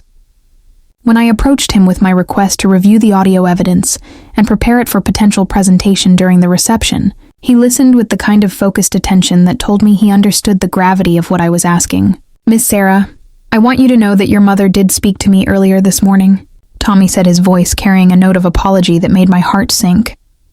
She asked me to be prepared to cut the audio system if there were any technical difficulties during the reception. She said the family was concerned about potential disruptions from guests who might have had too much to drink. The news hit me like a physical blow. My mother had anticipated that I might try to use the reception as a platform for revealing the truth, and she had already taken steps to prevent me from having access to the very technology I needed to share the evidence with our guests. For a moment, I felt the familiar sensation of being outmaneuvered by my family's superior experience with manipulation and control. But Tommy's next words restored my hope. However, he continued, I've listened to the audio file you sent me, and I've reviewed the documentation your aunt provided. What was done to you is morally reprehensible, and I won't be part of helping your family cover it up. I have backup systems and alternative presentation methods that your mother doesn't know about. When you're ready to share the truth, I'll make sure everyone hears it clearly. The relief I felt was overwhelming. Despite my mother's attempts at sabotage, I still had allies who were willing to prioritize truth over social convenience. Tommy's technical expertise, combined with his moral conviction, gave me confidence that my evidence would reach its intended audience regardless of my family's interference attempts. Ruth appeared at my side as if summoned by intuition, her presence adding another layer of support to my growing network of allies. Sarah, I want you to know that whatever happens today, you won't face it alone, she said, her voice carrying the authority of someone who had spent decades standing up to bullies and manipulators in various forms. If you need someone to testify about what they've witnessed, if you need someone to corroborate your story, if you need someone to stand with you when the consequences begin, I'll be there. I've been watching this family's toxic patterns for too long to stay silent any longer. The commitment in her voice was absolute, and I realized that Ruth wasn't just offering me support for this single confrontation. She was offering to help me break free from the cycle of abuse and manipulation that had defined my entire relationship with my family. With her backing combined with the technical support from Tommy and the unwavering love from David, I had assembled a coalition of people who were committed to ensuring that truth would prevail over image justice, over reputation, and healing over the perpetuation of generational trauma. Pastor Williams appeared beside us, having finished his final preparations for the ceremony. His presence completed the circle of support that I needed to move forward with confidence. "Sarah," he said, his voice carrying both pastoral gentleness and prophetic strength. "I've been thinking about what you said, and I want you to know that sometimes God uses the most painful experiences to expose the darkness that has been hiding in families and communities for generations." Pastor whispered, "Justice isn't loud, but it's clear, and today it will echo, breaking even the ghosts from the past." Pastor Williams' prophetic words still echoed in my mind as I found myself standing in the small ante-room behind the chapel's main doors, listening to the gentle murmur of 200 guests settling into their seats for what they believed would be a traditional Southern wedding celebration. The sound of their conversations created a low hum that seemed to vibrate through the heavy oak doors, punctuated occasionally by the rustle of programs and the soft click of high heels against marble floors, as latecomers found their places in the pews. The church organist began the processional music, and the familiar strains of Shalabal's canon filled the sacred space with the kind of solemn beauty that had accompanied countless brides down countless aisles for generations. But as the music swelled and echoed through the chapel's vaulted ceiling, it took on a different quality in my ears. Not the gentle accompaniment to a romantic procession, but something more like a battle hymn, a soundtrack for the kind of moral courage that transforms ordinary moments into defining ones. The sound seemed to synchronize with my heartbeat, creating a rhythm that studied my nerves and reminded me that this ceremony was about much more than the revenge I was planning for the reception. This was about David and me, about our commitment to building a life together that would be grounded in truth, rather than the elaborate deceptions that had characterized my family relationships. The music was calling me not just to walk down an aisle, but to step across a threshold from one kind of existence into another. I reached into my small beaded purse and pulled out the compact mirror that had been my grandmother's, its silver surface reflecting decades of Montgomery women preparing for their most important moments. But when I opened it and saw my reflection, I realized that the woman looking back at me bore no resemblance to the frightened, humiliated victim who had stared into her bathroom mirror that morning. The woman in the compact had clear, determined eyes that reflected not shame, but a kind of fierce dignity I had never seen in myself before. My scalp, which had seemed so shocking and vulnerable in the harsh bathroom lighting, now appeared almost regal under the soft illumination of the chapel's preparation area. The fine bone structure of my skull was visible in a way that had been hidden beneath years of hair, and rather than making me look diminished, it seemed to emphasize the strength and intelligence that had always been my defining characteristics. I looked like someone who had survived something terrible, and emerged not broken, but forged into something harder and more resilient than before. The sheer veil that I had chosen to showcase rather than conceal my condition caught the light streaming through the stained glass windows, creating an almost ethereal effect that transformed what my family had intended as humiliation into something that looked almost like a crown. The fabric seemed to capture and hold the colored light from the chapel's windows, surrounding my head with a subtle nimbus that made me appear not like a victim, but like a warrior preparing for battle. I carefully adjusted the veil one final time, ensuring that it would flow properly as I walked down the aisle, and that every guest would have an unobstructed view of what had been done to me. This wasn't about vanity or appearance. It was about testimony, about bearing witness to the truth in a way that would be impossible to ignore or explain away. Every step down that aisle would be a statement. Every photograph would be evidence. Every shocked whisper would be validation of what I had endured. My phone buzzed softly with a message from Tommy Chen confirming that all technical systems were in place for the reception and that he had successfully bypassed my mother's attempts at sabotage. His text was brief but reassuring. Everything ready on my end. Sound system fully operational with backup protocols. Waiting for your signal. I quickly typed my response, knowing that this would be my final communication before the ceremony began, and that everything depended on perfect timing and coordination. Only play when I nod, not before. I wrote my fingers steady on the phone's keyboard, despite the magnitude of what I was setting in motion. This has to happen exactly right or it won't work at all. I hit send and then turned off the phone completely, not wanting any distractions during the ceremony itself. The die was cast, and there would be no turning back from the path I had chosen. Through the heavy doors, I could hear Pastor Williams beginning the traditional opening words of the wedding ceremony, his voice carrying clearly through the chapel as he invited the congregation to witness the sacred union that was about to take place. His tone was warm and welcoming, giving no indication of the dramatic revelations that would unfold just hours later in the reception hall. For now, this moment belonged to love and commitment, and the eternal hope that two people could build something beautiful together, despite the brokenness of the world around them. Ruth appeared at my side, having slipped quietly into the preparation area to offer her final words of support before I began my walk down the aisle. She didn't say anything. Words seemed inadequate for what was passing between us, but she squeezed my hand gently and nodded toward the doors with an expression that conveyed both pride and determination. She understood that I was about to do something that would change not just my own life, but potentially the lives of everyone in our family, and her presence reminded me that I wasn't facing this transformation alone. The organist shifted into the opening notes of the bridal processional, and I could hear the congregation rising to their feet in the traditional gesture of respect for the bride's entrance. The sound of 200 people standing simultaneously created a wave of anticipation that seemed to roll through the chapel and crash against the doors where I waited. In just moments, those doors would open, and everything that came after would be irreversible. I took one final breath, feeling the cool air fill my lungs as I prepared to step into the next chapter of my life.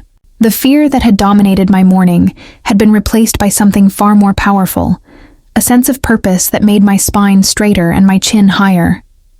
I was no longer the victim of my family's cruelty. I was the author of my own story, and I was about to write the most important chapter yet. The door swung open, the room held its breath, and I stepped in like a queen without a crown. The moment I stepped into the chapel, time seemed to slow to a crystalline stillness, as 200 pairs of eyes focused on my appearance, with the kind of stunned attention usually reserved for natural disasters or shocking accidents. The collective intake of breath from the assembled guests created a sound like wind rushing through autumn leaves, and I could feel the weight of their stares as a physical presence that seemed to press against my skin from all directions. In the front row, I could see the mayor's wife, Helen Carmichael, her mouth falling open in undisguised shock before she quickly composed herself and leaned toward her husband to whisper something urgent in his ear. Behind her, the president of the country club board, Robert Ashford, was staring at me with the kind of intense scrutiny he usually reserved for reviewing membership applications. His weathered face cycling through expressions of confusion, concern, and what looked suspiciously like the beginning of moral outrage. The church deacons, including my father's longtime colleague, Frank Morrison, were exchanging meaningful glances that suggested they were already beginning to piece together the implications of what they were witnessing. These were men who had spent decades working alongside my father in church leadership, men who had held up our family as an example of Christian values and proper conduct.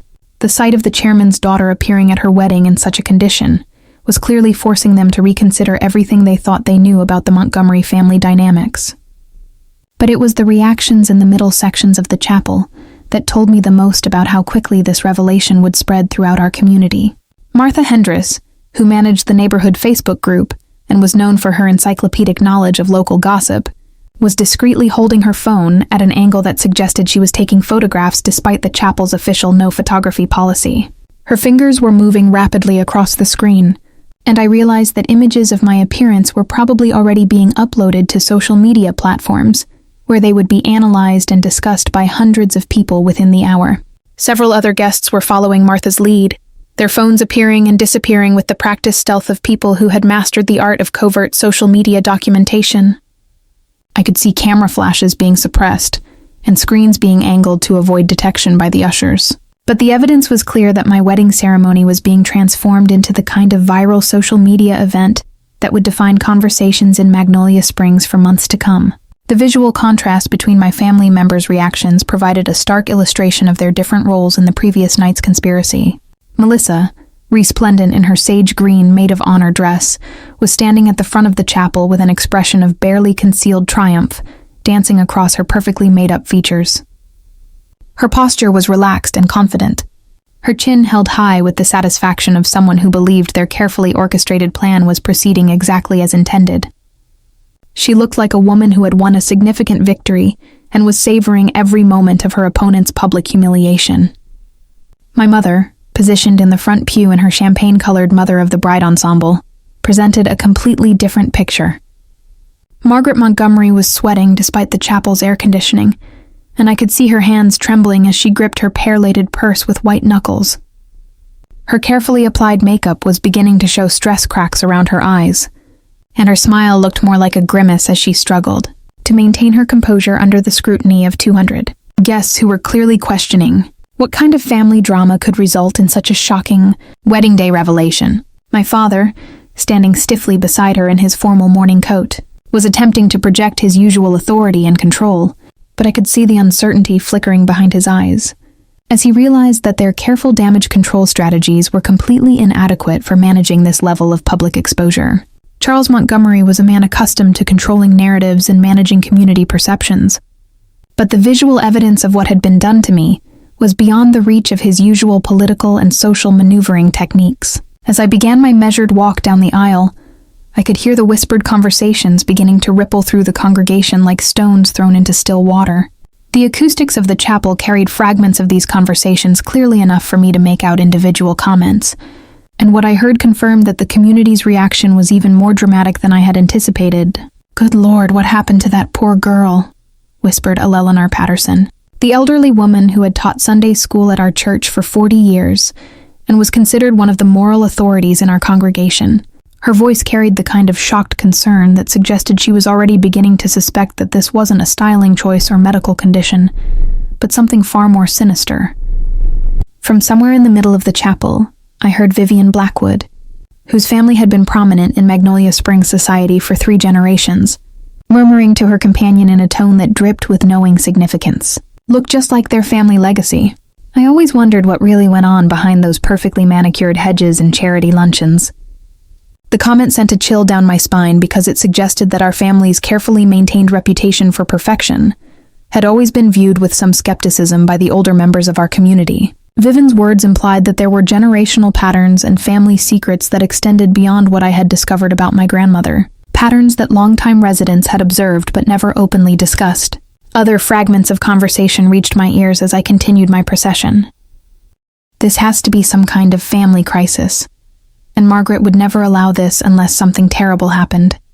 And that poor child, what could drive parents to let their daughter appear like this on her wedding day?" The collective tone was shifting from shock to sympathy to a growing sense of moral indignation that suggested the community was already beginning to turn against my parents before they even knew the full scope of what had occurred. But through all the whispers and stares and barely concealed photography, I kept my eyes fixed on David, who was standing at the altar, with an expression of unwavering love and support that served as my anchor in the storm of social drama swirling around me. His face reflected none of the shock or concern that characterized the other guests. Instead, he looked like a man who was witnessing the courage of someone he deeply admired, someone who had chosen truth over comfort and authenticity, over social acceptability. When I finally reached the altar and took his offered hand, I could feel the strength and steadiness of his support flowing through that simple physical connection.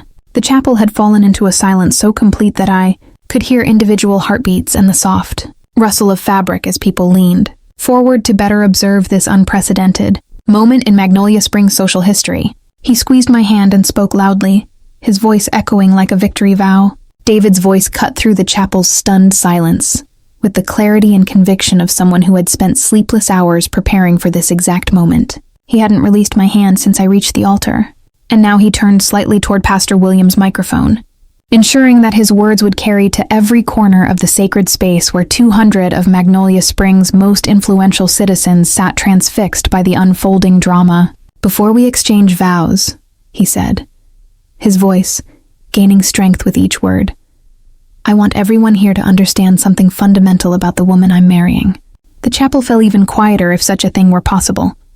The kind of absolute stillness that occurs when an entire room realizes they are witnessing something unprecedented and potentially historic. "I love your strength, not your hair or face, but the power you carry," he continued, his eyes never leaving mine as he spoke directly into the microphone. "I love the courage it takes to stand here today, to face a room full of people when you've been hurt by the very family members who should have protected you. I love that you chose truth over comfort, authenticity over appearance, and justice over the easy path of silence." The words hit me with such emotional force that I felt tears spring to my eyes, but they weren't tears of sadness or humiliation. They were tears of recognition and validation, the kind that come when someone sees you exactly as you are and loves you, not despite your wounds, but because of the strength you've shown in surviving them. David's declaration wasn't just a romantic gesture. It was a public testimony that challenged every person in that chapel to examine their own values and priorities. The reaction from the congregation was immediate and divided, creating visible fault lines that ran through the assembled guests like cracks in a foundation. From the middle and back sections of the chapel came a wave of emotional applause that started slowly with a few individuals and then built into something approaching a standing ovation. Eleanor Patterson, the elderly Sunday school teacher, was openly crying as she clapped, and I could see several other older women dabbing at their eyes with handkerchiefs, while nodding approvingly at David's words. Dr. Michael Harrison, David's uncle and a respected physician in our community, stood up from his seat in the third row and began applauding with the kind of dignified approval that carried significant social weight. His wife Patricia followed suit, and their public endorsement seemed to give permission for other guests to express their own emotional responses without fear of social judgment. The sound of their combined applause filled the chapel with something that felt like celebration and validation, rather than mere politeness. But from the front section where my family and their closest allies were seated, the reaction was markedly different. My mother's face had gone pale beneath her carefully applied makeup, and I could see her shooting urgent glances toward my father as if searching for guidance on how to manage this public relations disaster. She was attempting to maintain her gracious smile, but the expression looked increasingly strained and artificial, as it became clear that David's words were resonating with the majority of the congregation. Margaret Montgomery had spent decades perfecting the art of controlling social narratives, but this was beyond the scope of her usual damage control techniques. She couldn't dismiss David's declaration as scripted drama or family theatrics because it was clearly authentic and deeply felt, and she couldn't minimize its impact because the congregation's response was so overwhelmingly positive. I watched her lean toward the woman beside her, Virginia Caldwell, another prominent church member, and whisper something that made Virginia's eyebrows rise with apparent skepticism. My father's reaction was more controlled, but equally telling. Charles Montgomery was a man accustomed to commanding respect through authority and social position. But David's public declaration had shifted the moral high ground in a way that left him looking defensive and uncertain. He was scanning the congregation with the calculated gaze of a politician trying to gauge public sentiment.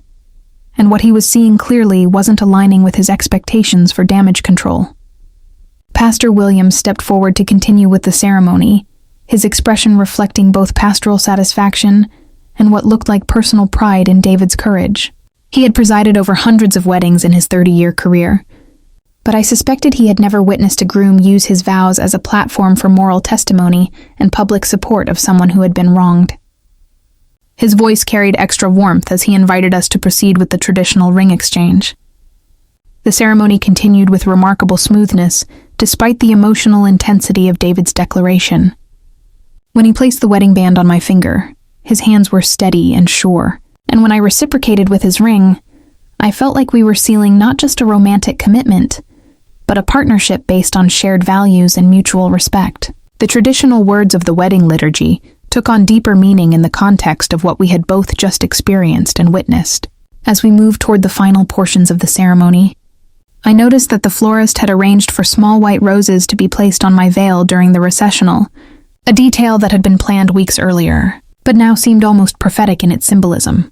The delicate flowers resting against the sheer fabric created an effect that was both beautiful and dignified, transforming what my family had intended as a mark of shame into something that looked almost like a crown of honor. The congregation had settled into a different kind of attention, now no longer shocked by my appearance, but focused on the profound emotional authenticity of what they were witnessing. The whispered conversations had largely ceased, replaced by the kind of respectful silence that accompanies genuinely sacred moments. Even the covert photography seemed to have stopped, as if people had realized they were witnessing something that deserved more reverence than social media documentation. But as we approached the conclusion of the ceremony, I noticed movement in my peripheral vision that made my stomach clench with renewed tension. Melissa was shifting restlessly in her position, as maid of honor her earlier expression of triumph, replaced by something that looked increasingly desperate and calculating. She was holding her phone in a way that suggested she was preparing to take some kind of action, though what that might be remained unclear. The sight of her clutching the device reminded me that while David's declaration had won us significant support from the congregation, the real battle was still ahead of us. The reception was where the complete truth would be revealed, where the evidence would be presented, and where the full scope of my family's betrayal would be exposed to the community that had trusted and respected them for decades. Sister bit her lip in the front row, clutching her phone like a final weapon. Melissa's desperate grip on her phone served as a stark reminder that while the ceremony had proceeded more smoothly than I could have hoped, the real confrontation was still hours away. But for now, Pastor Williams was guiding us through the final sacred moments of the wedding ritual, and I was determined to honor the sanctity of these vows, regardless of the chaos that would inevitably follow. When the time came for the ring exchange, my hands were trembling with a mixture of adrenaline and emotion, but they remained steady enough to perform the ancient gestures that had united countless couples before us. David's fingers were warm and sure as he slipped the platinum band onto my finger, his touch serving as an anchor in the storm of social drama that continued to swirl around us. The weight of the ring felt substantial and real in a way that reminded me this ceremony was about something far more enduring than my family's temporary crisis. As I placed David's wedding band on his finger, I found myself focusing entirely on his face, blocking out the whispered conversations, and barely concealed photography that continued throughout the congregation. His eyes reflected the same mixture of love and determination that had characterized his public declaration, and I realized that we were creating something beautiful and authentic in the midst of circumstances that could have easily destroyed any hope of genuine celebration. Pastor Williams invited us to seal our union with the traditional kiss, and when David's lips met mine, the chapel erupted in applause that was notably more enthusiastic than the polite response typically expected at such moments. The sound washed over us like a wave of community support, and I could feel the congregation's approval transforming what could have been a moment of public humiliation into something approaching triumph. But even as I savored the sweetness of that first kiss as husband and wife, I was acutely aware of the forced nature of my family's participation in this celebration. When I glanced toward the front pew during the applause, I could see my mother's smile stretched so tightly across her face that it looked more like a grimace, while my father was clapping with the mechanical precision of someone performing a duty rather than expressing genuine joy. The photographer, a professional my mother had hired from Atlanta, specifically because of his reputation for creating elegant wedding portraits, was working overtime to capture images that could somehow minimize the visual impact of my condition. I watched him directing my parents through a series of formal poses, clearly struggling to find angles and lighting that would make their expressions appear natural and celebratory, rather than strained and defensive. Margaret Montgomery was a master of social performance, but even her considerable skills were being tested by the scrutiny of guests who were clearly questioning the family dynamics they were witnessing. I could see her adjusting her posture and facial expressions with each camera flash, trying to project maternal pride while her eyes remained guarded and calculating. The effort was exhausting to watch, and I realized that maintaining their perfect image was requiring more energy than ever before. My father's discomfort was even more apparent as he stood stiffly beside my mother, his usual commanding presence diminished by the obvious moral questions surrounding my appearance. Charles Montgomery was accustomed to being the authority figure in any social situation, but the congregation's reaction to David's declaration had shifted the dynamic in a way that left him looking defensive rather than dignified. Several guests were openly staring at him with expressions that suggested they were reassessing everything they thought they knew about his character and values. As we moved into the recessional, I could hear the whispered conversations resuming throughout the chapel. Though the tone had shifted from shock to speculation about what might be revealed during the reception, the guests were clearly anticipating that more information would emerge about the circumstances surrounding my appearance, and I could sense their collective curiosity building toward what promised to be a very interesting evening. Ruth appeared at my side as we prepared to leave the altar, her presence serving as both emotional support and a reminder that I had allies who would stand with me through whatever came next.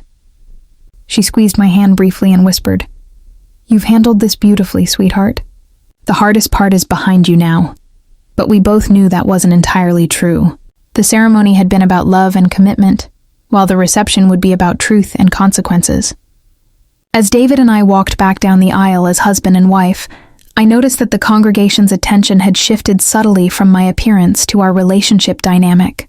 The guests seemed to be focusing less on what had been done to me, and more on how we were handling the crisis together. And I could see approval in many faces as they observed David's unwavering support and my own dignified composure. The photographer continued his work during the recessional, capturing images of our exit that would undoubtedly become part of the visual record of this unprecedented wedding. But instead of the triumphant celebration photos my mother had originally envisioned, these images would document something far more significant. A couple's commitment to truth and authentic love in the face of family betrayal and social pressure. When we reached the back of the chapel and stepped into the relative privacy of the vestibule, I finally allowed myself a moment to process what we had accomplished. The ceremony had been completed with dignity and grace despite the circumstances, and we had managed to transform what my family intended as humiliation into a powerful testimony about the nature of real love and commitment. David pulled me close for a private embrace, before we would be obligated to participate in the receiving line and post-ceremony photography that my mother had insisted upon. In that brief moment of intimacy, I whispered the words that had been building in my heart throughout the ceremony. Tonight, truth will speak for itself, and we'll dance our first dance after. I promise you that whatever happens during the reception will end this evening, as we began it together, and committed to building something real. His response was immediate and certain, his voice carrying the same conviction that had characterized his public declaration. "Sarah, whatever you need to do tonight, whatever truth you need to share, I'm with you completely. This isn't just your battle anymore, it's ours." The warmth in his eyes reminded me that I had gained more than a husband today. I had gained a true partner who would stand with me through whatever consequences emerged from exposing my family's betrayal. The reception hall was just steps away, where Tommy Chen would be making final preparations for the evening's festivities, and where 200 guests would soon gather expecting a traditional Southern celebration. Instead, they would witness something unprecedented in Magnolia Springs social history: the complete dismantling of a family's carefully constructed facade, and the triumph of truth over reputation. He nodded. "I'm right here." And now the party begins with a slow-burning bomb. The reception hall at Magnolia Hills Country Club had been transformed into the kind of elegant Southern celebration that would normally grace the pages of a wedding magazine, with cascading floral arrangements, crystal chandeliers, and round tables draped in ivory linens that reflected the soft glow of countless candles. The room buzzed with the animated conversations of guests who had clearly been energized rather than dampened by the dramatic ceremony they had just witnessed. And I could sense an undercurrent of anticipation that suggested everyone understood they were about to experience something unprecedented in the social history of our community. As David and I made our entrance as the newly married couple, the applause that greeted us carried a different quality than the polite congratulations typically offered at wedding receptions. There was something more substantial in the sound, something that felt like genuine support and validation rather than mere social obligation. The guests seemed to be applauding not just our union, but our courage in handling an impossible situation with dignity and authenticity. Ruth had positioned herself strategically near the head table, and as the applause died down, she rose from her seat with the practiced grace of someone who had spent decades commanding attention in classrooms and faculty meetings. She lifted her champagne flute with deliberate ceremony, and the room gradually quieted as guests recognized that the evening's formal toasts were about to begin. "Ladies and gentlemen," she began, her voice carrying clearly through the reception hall with the kind of natural authority that had made her an effective educator for 4 decades. "I would like to propose a toast to something that we don't often have the privilege of witnessing in our daily lives: true courage in the face of adversity." The room fell into complete silence as Ruth paused, allowing her words to settle over the assembled guests like a benediction. She wasn't looking at me as she spoke, but everyone in the room understood exactly who and what she was referencing, and I could feel the collective attention of 200 people focusing on the subtext of her carefully chosen words. Throughout my years as a teacher, Ruth continued, I have been privileged to observe many different kinds of strength and resilience in the young people I've worked with, but the courage that impresses me most is that shown by women who silently endure what they should never have to endure, who carry burdens that were never rightfully theirs to bear, and who somehow find the grace to transform their pain into wisdom and their trials into testimony. The words hit their intended target with devastating precision, and I could see heads nodding throughout the room as guests began to connect Ruth's abstract praise to the very concrete evidence of trauma that my appearance provided. Several older women were visibly moved by her words, and I realized that Ruth was speaking not just about my situation, but about experiences that resonated with many of the women in the room who had faced their own family challenges and social pressures over the decades. To Sarah and David, Ruth concluded, raising her glass higher, may your marriage be built on the foundation of truth, respect, and the kind of authentic love that sees beyond surface appearances to honor the strength of the human spirit. The response to her toast was immediate and overwhelming, with glasses rising throughout the room, and applause that seemed to go on far longer than typical wedding reception etiquette would suggest. But this wasn't a typical wedding reception, and the guests seemed to understand that they were participating in something that transcended normal social conventions. As Ruth returned to her seat, I noticed that Harold Blackstone, an elderly man who served on the HOA board with my father and had known our family for decades, was rising from his table near the front of the room. Harold was in his 70s, with the kind of old-fashioned dignity that commanded respect in our community. And when he stood to speak, the room immediately gave him their attention. I've lived in Magnolia Springs for 62 years. Harold began, his voice carrying the weight of someone who had witnessed the evolution of our community through multiple generations. And in that time, I've learned that true beauty lies not in how we present ourselves to the world, but in how we treat each other when we think no one is watching. His words carried an unmistakable moral authority that seemed to fill the reception hall with the kind of ethical gravity that transforms casual social gatherings into moments of genuine significance. Harold wasn't just offering generic wedding wisdom. He was making a statement about character and values that clearly applied to the specific circumstances that had brought us all together that evening. Some families teach their children that appearance is everything, that reputation matters more than relationships, and that maintaining an image is worth any sacrifice. Harold continued his gaze, moving deliberately toward the table where my parents were seated. But the strongest families are those that protect their most vulnerable members, that choose love over status, and that understand that real honor comes from how we care for each other in private, not how we perform for others in public. The impact of his words was electric, and I could see guests throughout the room turning to look at my parents' table, where my mother and father were clearly struggling to maintain their composure under this increasingly pointed moral scrutiny. Margaret Montgomery's smile had become so strained that it looked almost painful, while my father was staring at his plate with the kind of focused intensity that suggested he was trying to avoid making eye contact with anyone in the room. But it was Melissa's reaction that caught my attention most forcefully. She was no longer attempting to maintain even the pretense of sisterly support or wedding day joy. Instead, she was rolling her eyes with undisguised annoyance and leaning toward my mother to whisper urgent comments that were clearly complaints about the direction the evening was taking. Her mask of triumph from the ceremony had been replaced by something that looked increasingly desperate and cornered, as she realized that the community response was not unfolding according to her expectations. The supportive atmosphere in the room was building like a wave with each toast and comment, adding to a collective sense that the guests were witnessing something significant and morally important. I could see alliances forming and reforming throughout the reception hall as people reassessed their understanding of our family dynamics and chose sides based on the evidence they were observing rather than the reputation they had previously accepted. Tommy Chen caught my eye from his position near the audiovisual equipment, raising his eyebrows in a subtle question about whether I was ready to proceed with the next phase of the evening's revelations. The technical systems were clearly in place, the crowd was receptive and engaged, and the moral foundation had been laid for what would follow. Everything was aligned for the moment of truth that would transform this wedding reception from a social celebration into a reckoning that would reshape relationships and reputations throughout Magnolia Springs. I felt David's hand squeeze mine under the table, his touch serving as both encouragement and reminder that I wasn't facing this moment alone. The decision was mine, but whatever I chose, he would stand with me through the consequences. The room was ready. The evidence was prepared, and 200 of the most influential people in our community were waiting to hear whatever truth I was prepared to share. I took the microphone, voice calm. Before we dance our first dance, I want to share a story. The microphone felt steady in my hand as I stood before 200 expectant faces, the weight of the moment settling around me like a mantle of responsibility.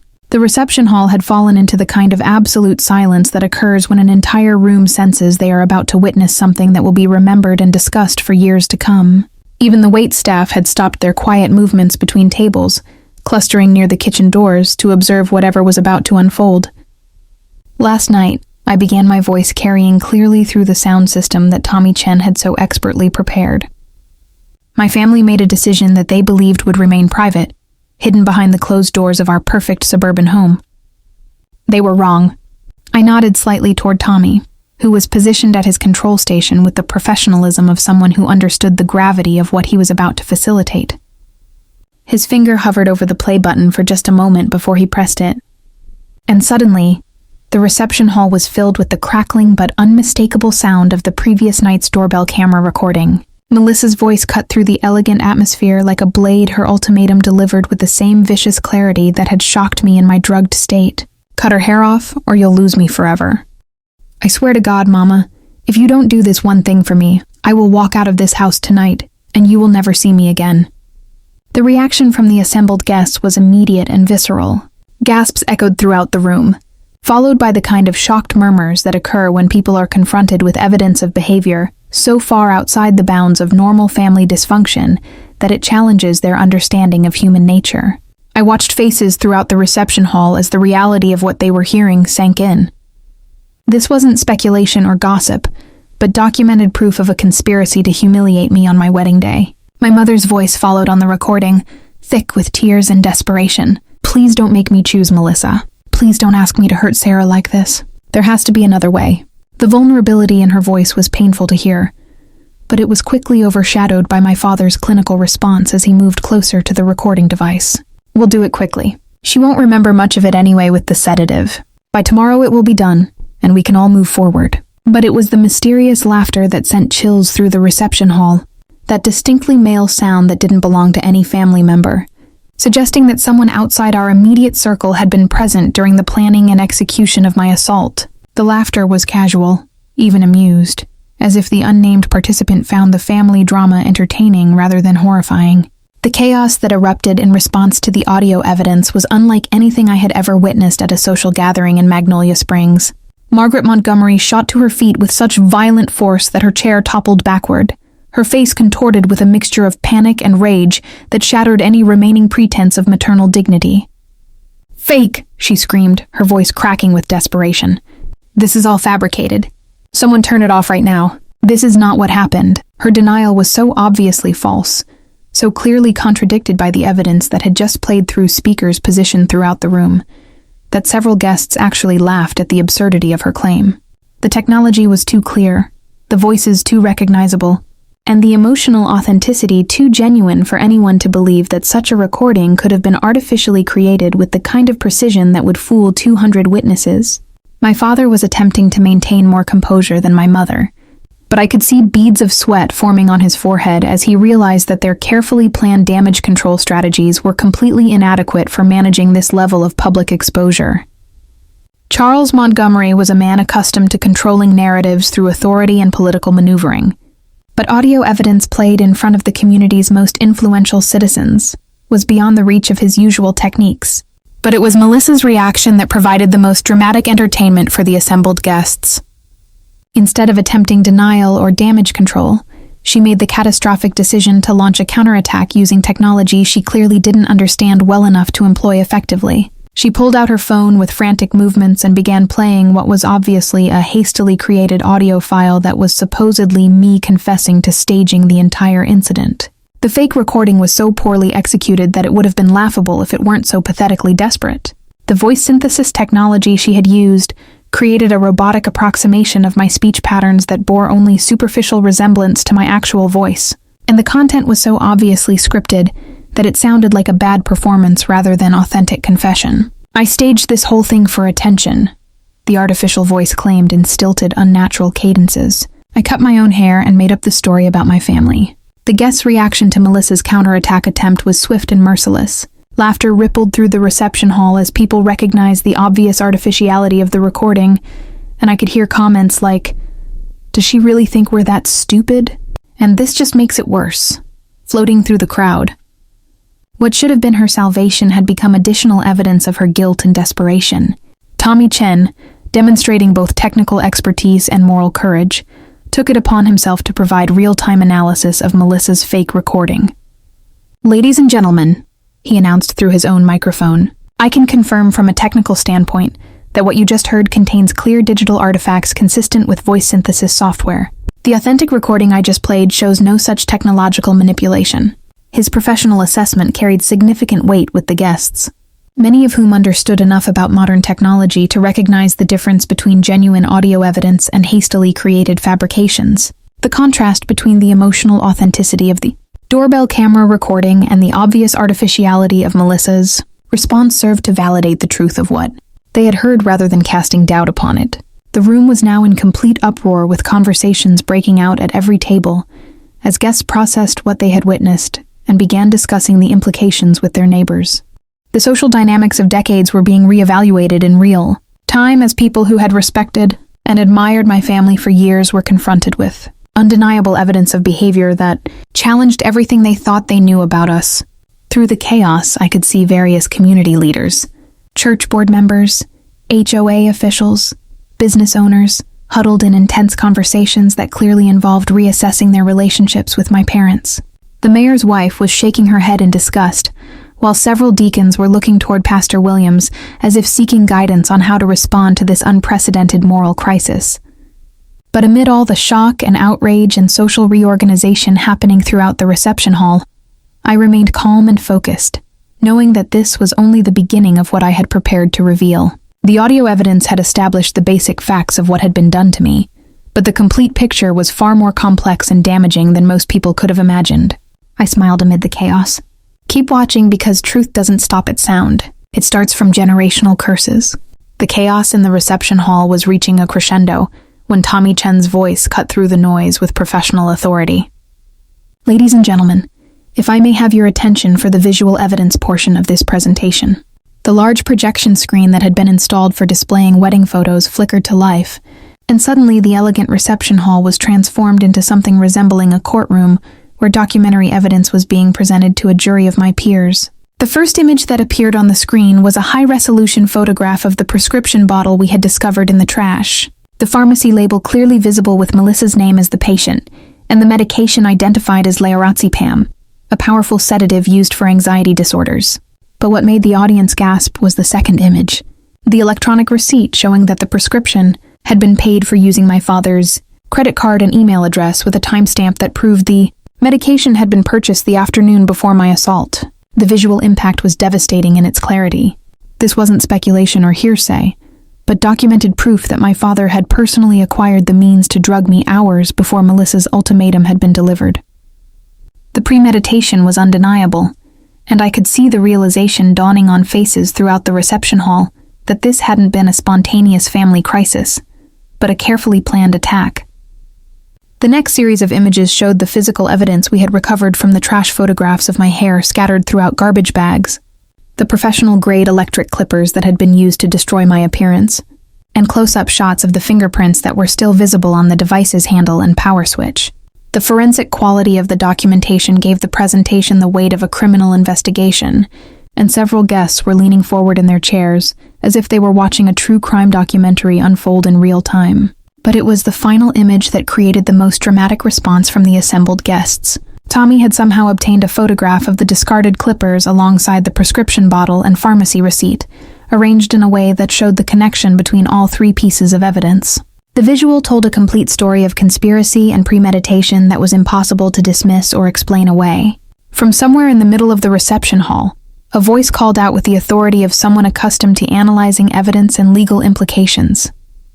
I recognized the speaker as Jonathan Webb, a prominent attorney who specialized in criminal defense and who had been a guest at our church for several years. His professional assessment carried significant weight in our community, and when he stood to speak, the room immediately gave him their attention.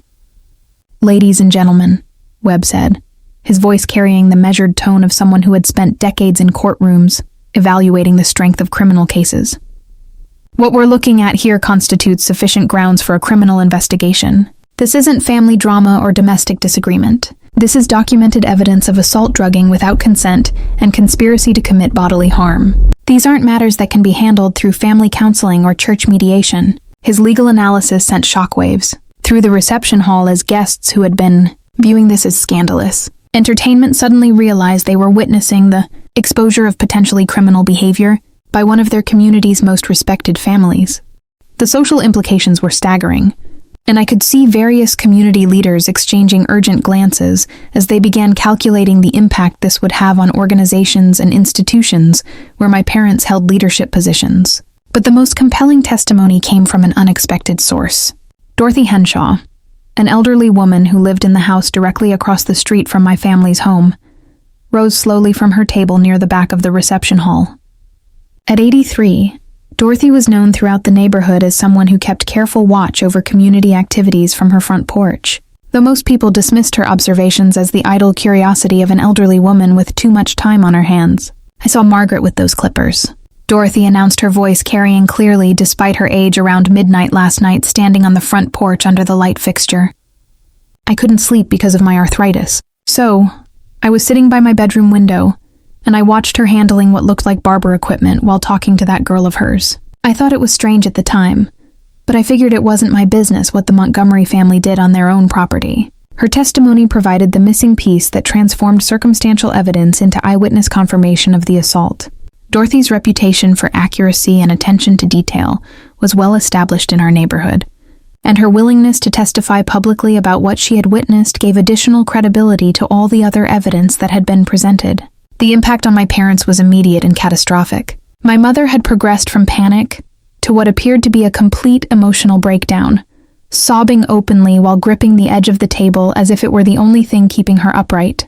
Her carefully constructed social facade had crumbled entirely under the weight of evidence and community scrutiny, leaving behind a woman who looked fragile and defeated rather than dignified and authoritative. My father's reaction was more controlled, but equally telling. Charles Montgomery was attempting to maintain some semblance of dignity, but the sweat beading on his forehead and the tremor in his hands betrayed the extent of his distress as he realized that his reputation, his community standing, and possibly his freedom were being destroyed in front of 200 of the most influential people in Magnolia Springs. The guests were no longer simply shocked observers, but active participants in a community reckoning that was reshaping social and moral boundaries in real time. I could hear fragments of conversations throughout the hall as people discussed the legal implications, the impact on church leadership, and the broader questions about family dysfunction that had been hidden beneath our community's polished surface. Melissa had retreated into sullen silence, her earlier attempts at counterattack having backfired so spectacularly that she seemed to realize any further efforts would only make her situation worse. She was slumped in her chair with the defeated posture of someone whose carefully laid plans had not only failed, but had accelerated her own downfall. My father finally attempted to speak, his voice barely audible above the continuing discussions throughout the reception hall. He began. But his words carried no conviction, no explanation that could possibly justify what the evidence had revealed about his role in planning and executing my assault. But I wasn't ready to hear his excuses or justifications. I had spent 32 years listening to my family's explanations for why their needs always took precedence over mine, why their comfort mattered more than my dignity, and why maintaining their image was worth any sacrifice on my part. The time for their voices had ended, and the time for mine had finally begun. Father stammered. But I raised my hand to stop him, eyes looking straight. "No, Dad, now it's my turn, and the women before me." The silence I had imposed on my father created space for the final revelation that would expose the deepest motivation behind my family's betrayal. Tommy advanced the presentation to screenshots of text messages between Melissa and David dating back 18 months, revealing her persistent and inappropriate pursuit of my boyfriend despite his clear rejections. The early messages appeared innocent offers to help plan surprises, suggestions for coffee meetings to get to know Sarah's boyfriend better. But the timeline showed escalation into late-night texts where Melissa wrote things like, "I know you feel something for me too. I can see it in the way you look at me during family dinners." Sarah is so focused on her career that she doesn't even notice when you're trying to connect with someone who actually understands you. David's response was visible on screen. "Melissa, I need you to stop. I love Sarah, and these conversations are inappropriate. I won't be responding to messages like this anymore." Call logs showed Melissa had been contacting David multiple times per week for months, often late at night when I would be asleep or working. The frequency painted a picture of someone actively pursuing her sister's boyfriend, despite his obvious disinterest. David stood up, his face flushed with embarrassment and anger. "I want everyone here to understand something clearly," he said, his voice carrying through the hall. "I rejected Melissa's advances from the very beginning. I never encouraged her behavior, never gave her reason to believe there was mutual attraction, and never crossed any boundaries.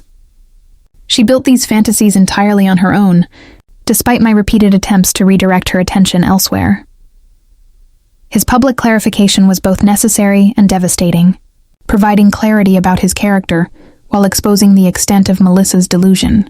But the most explosive evidence came last, a text exchange between Melissa and our mother from 3 days before the wedding. Melissa's message read, "Mom told me to do this to keep him like Grandma kept Dad."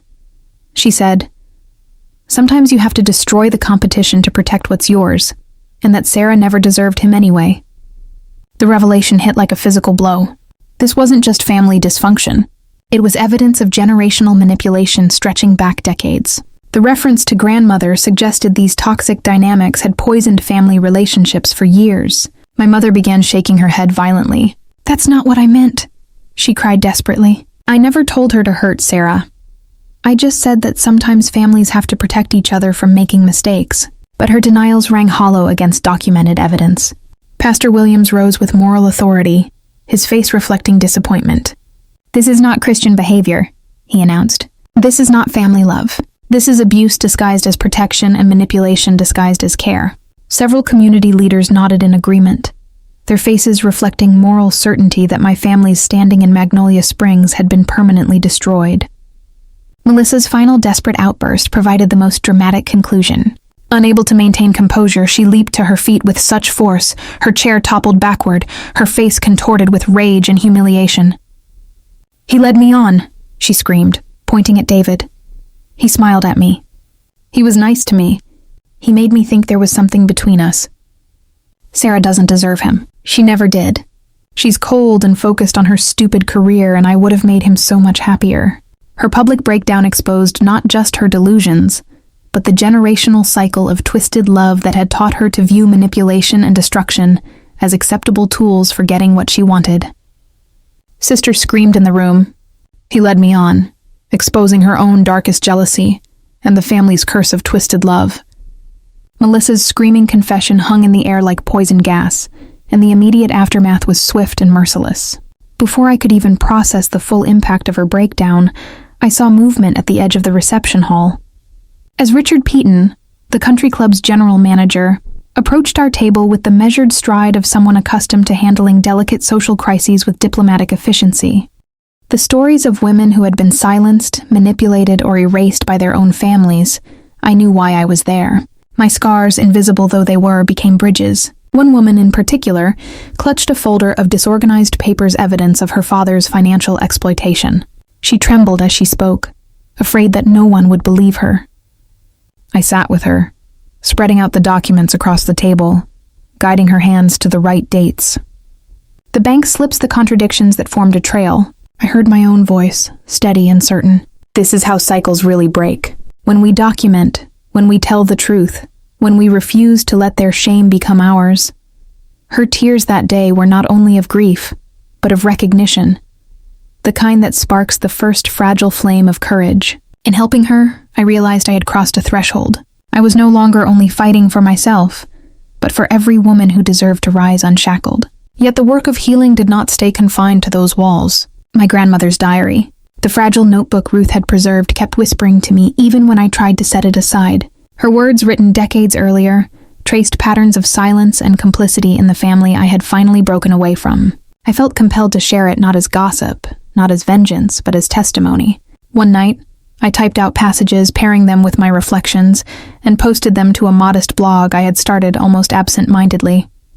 I expected perhaps a handful of views, maybe a polite comment or two. Instead, the words rippled outward like a stone cast into still water. Within a week, neighbors whispered to me in the grocery store that they had read it. Within 2 teachers at the local high school were discussing it in staff meetings.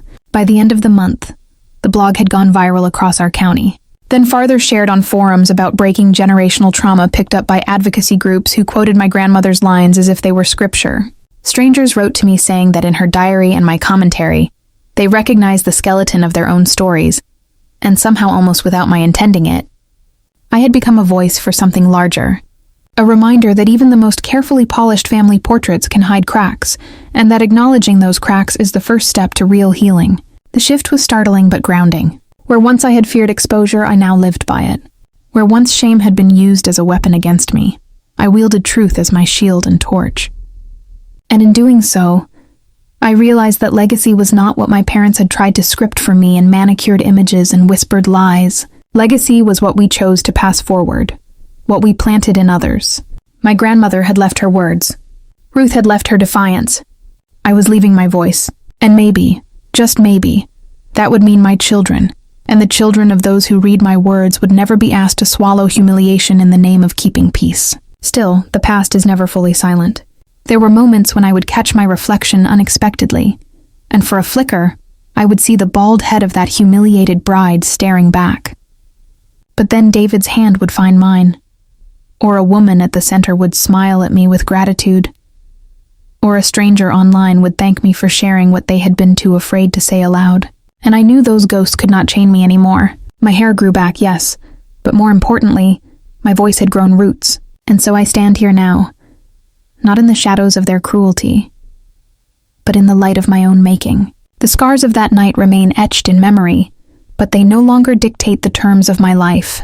They tried to strip me bare to humiliate me into silence, but in doing so, they revealed themselves to be the hollow shells they always were. Their legacy ended the night they reduced me to an object, because from that night on, I refused to be anything less than whole. As for me, I only moved forward. I moved forward with my head held high, my new hair growing from the ashes, each strand a symbol of survival and defiance. I move forward with a husband who sees me not as a reflection of his status, but as a woman worthy in her own right.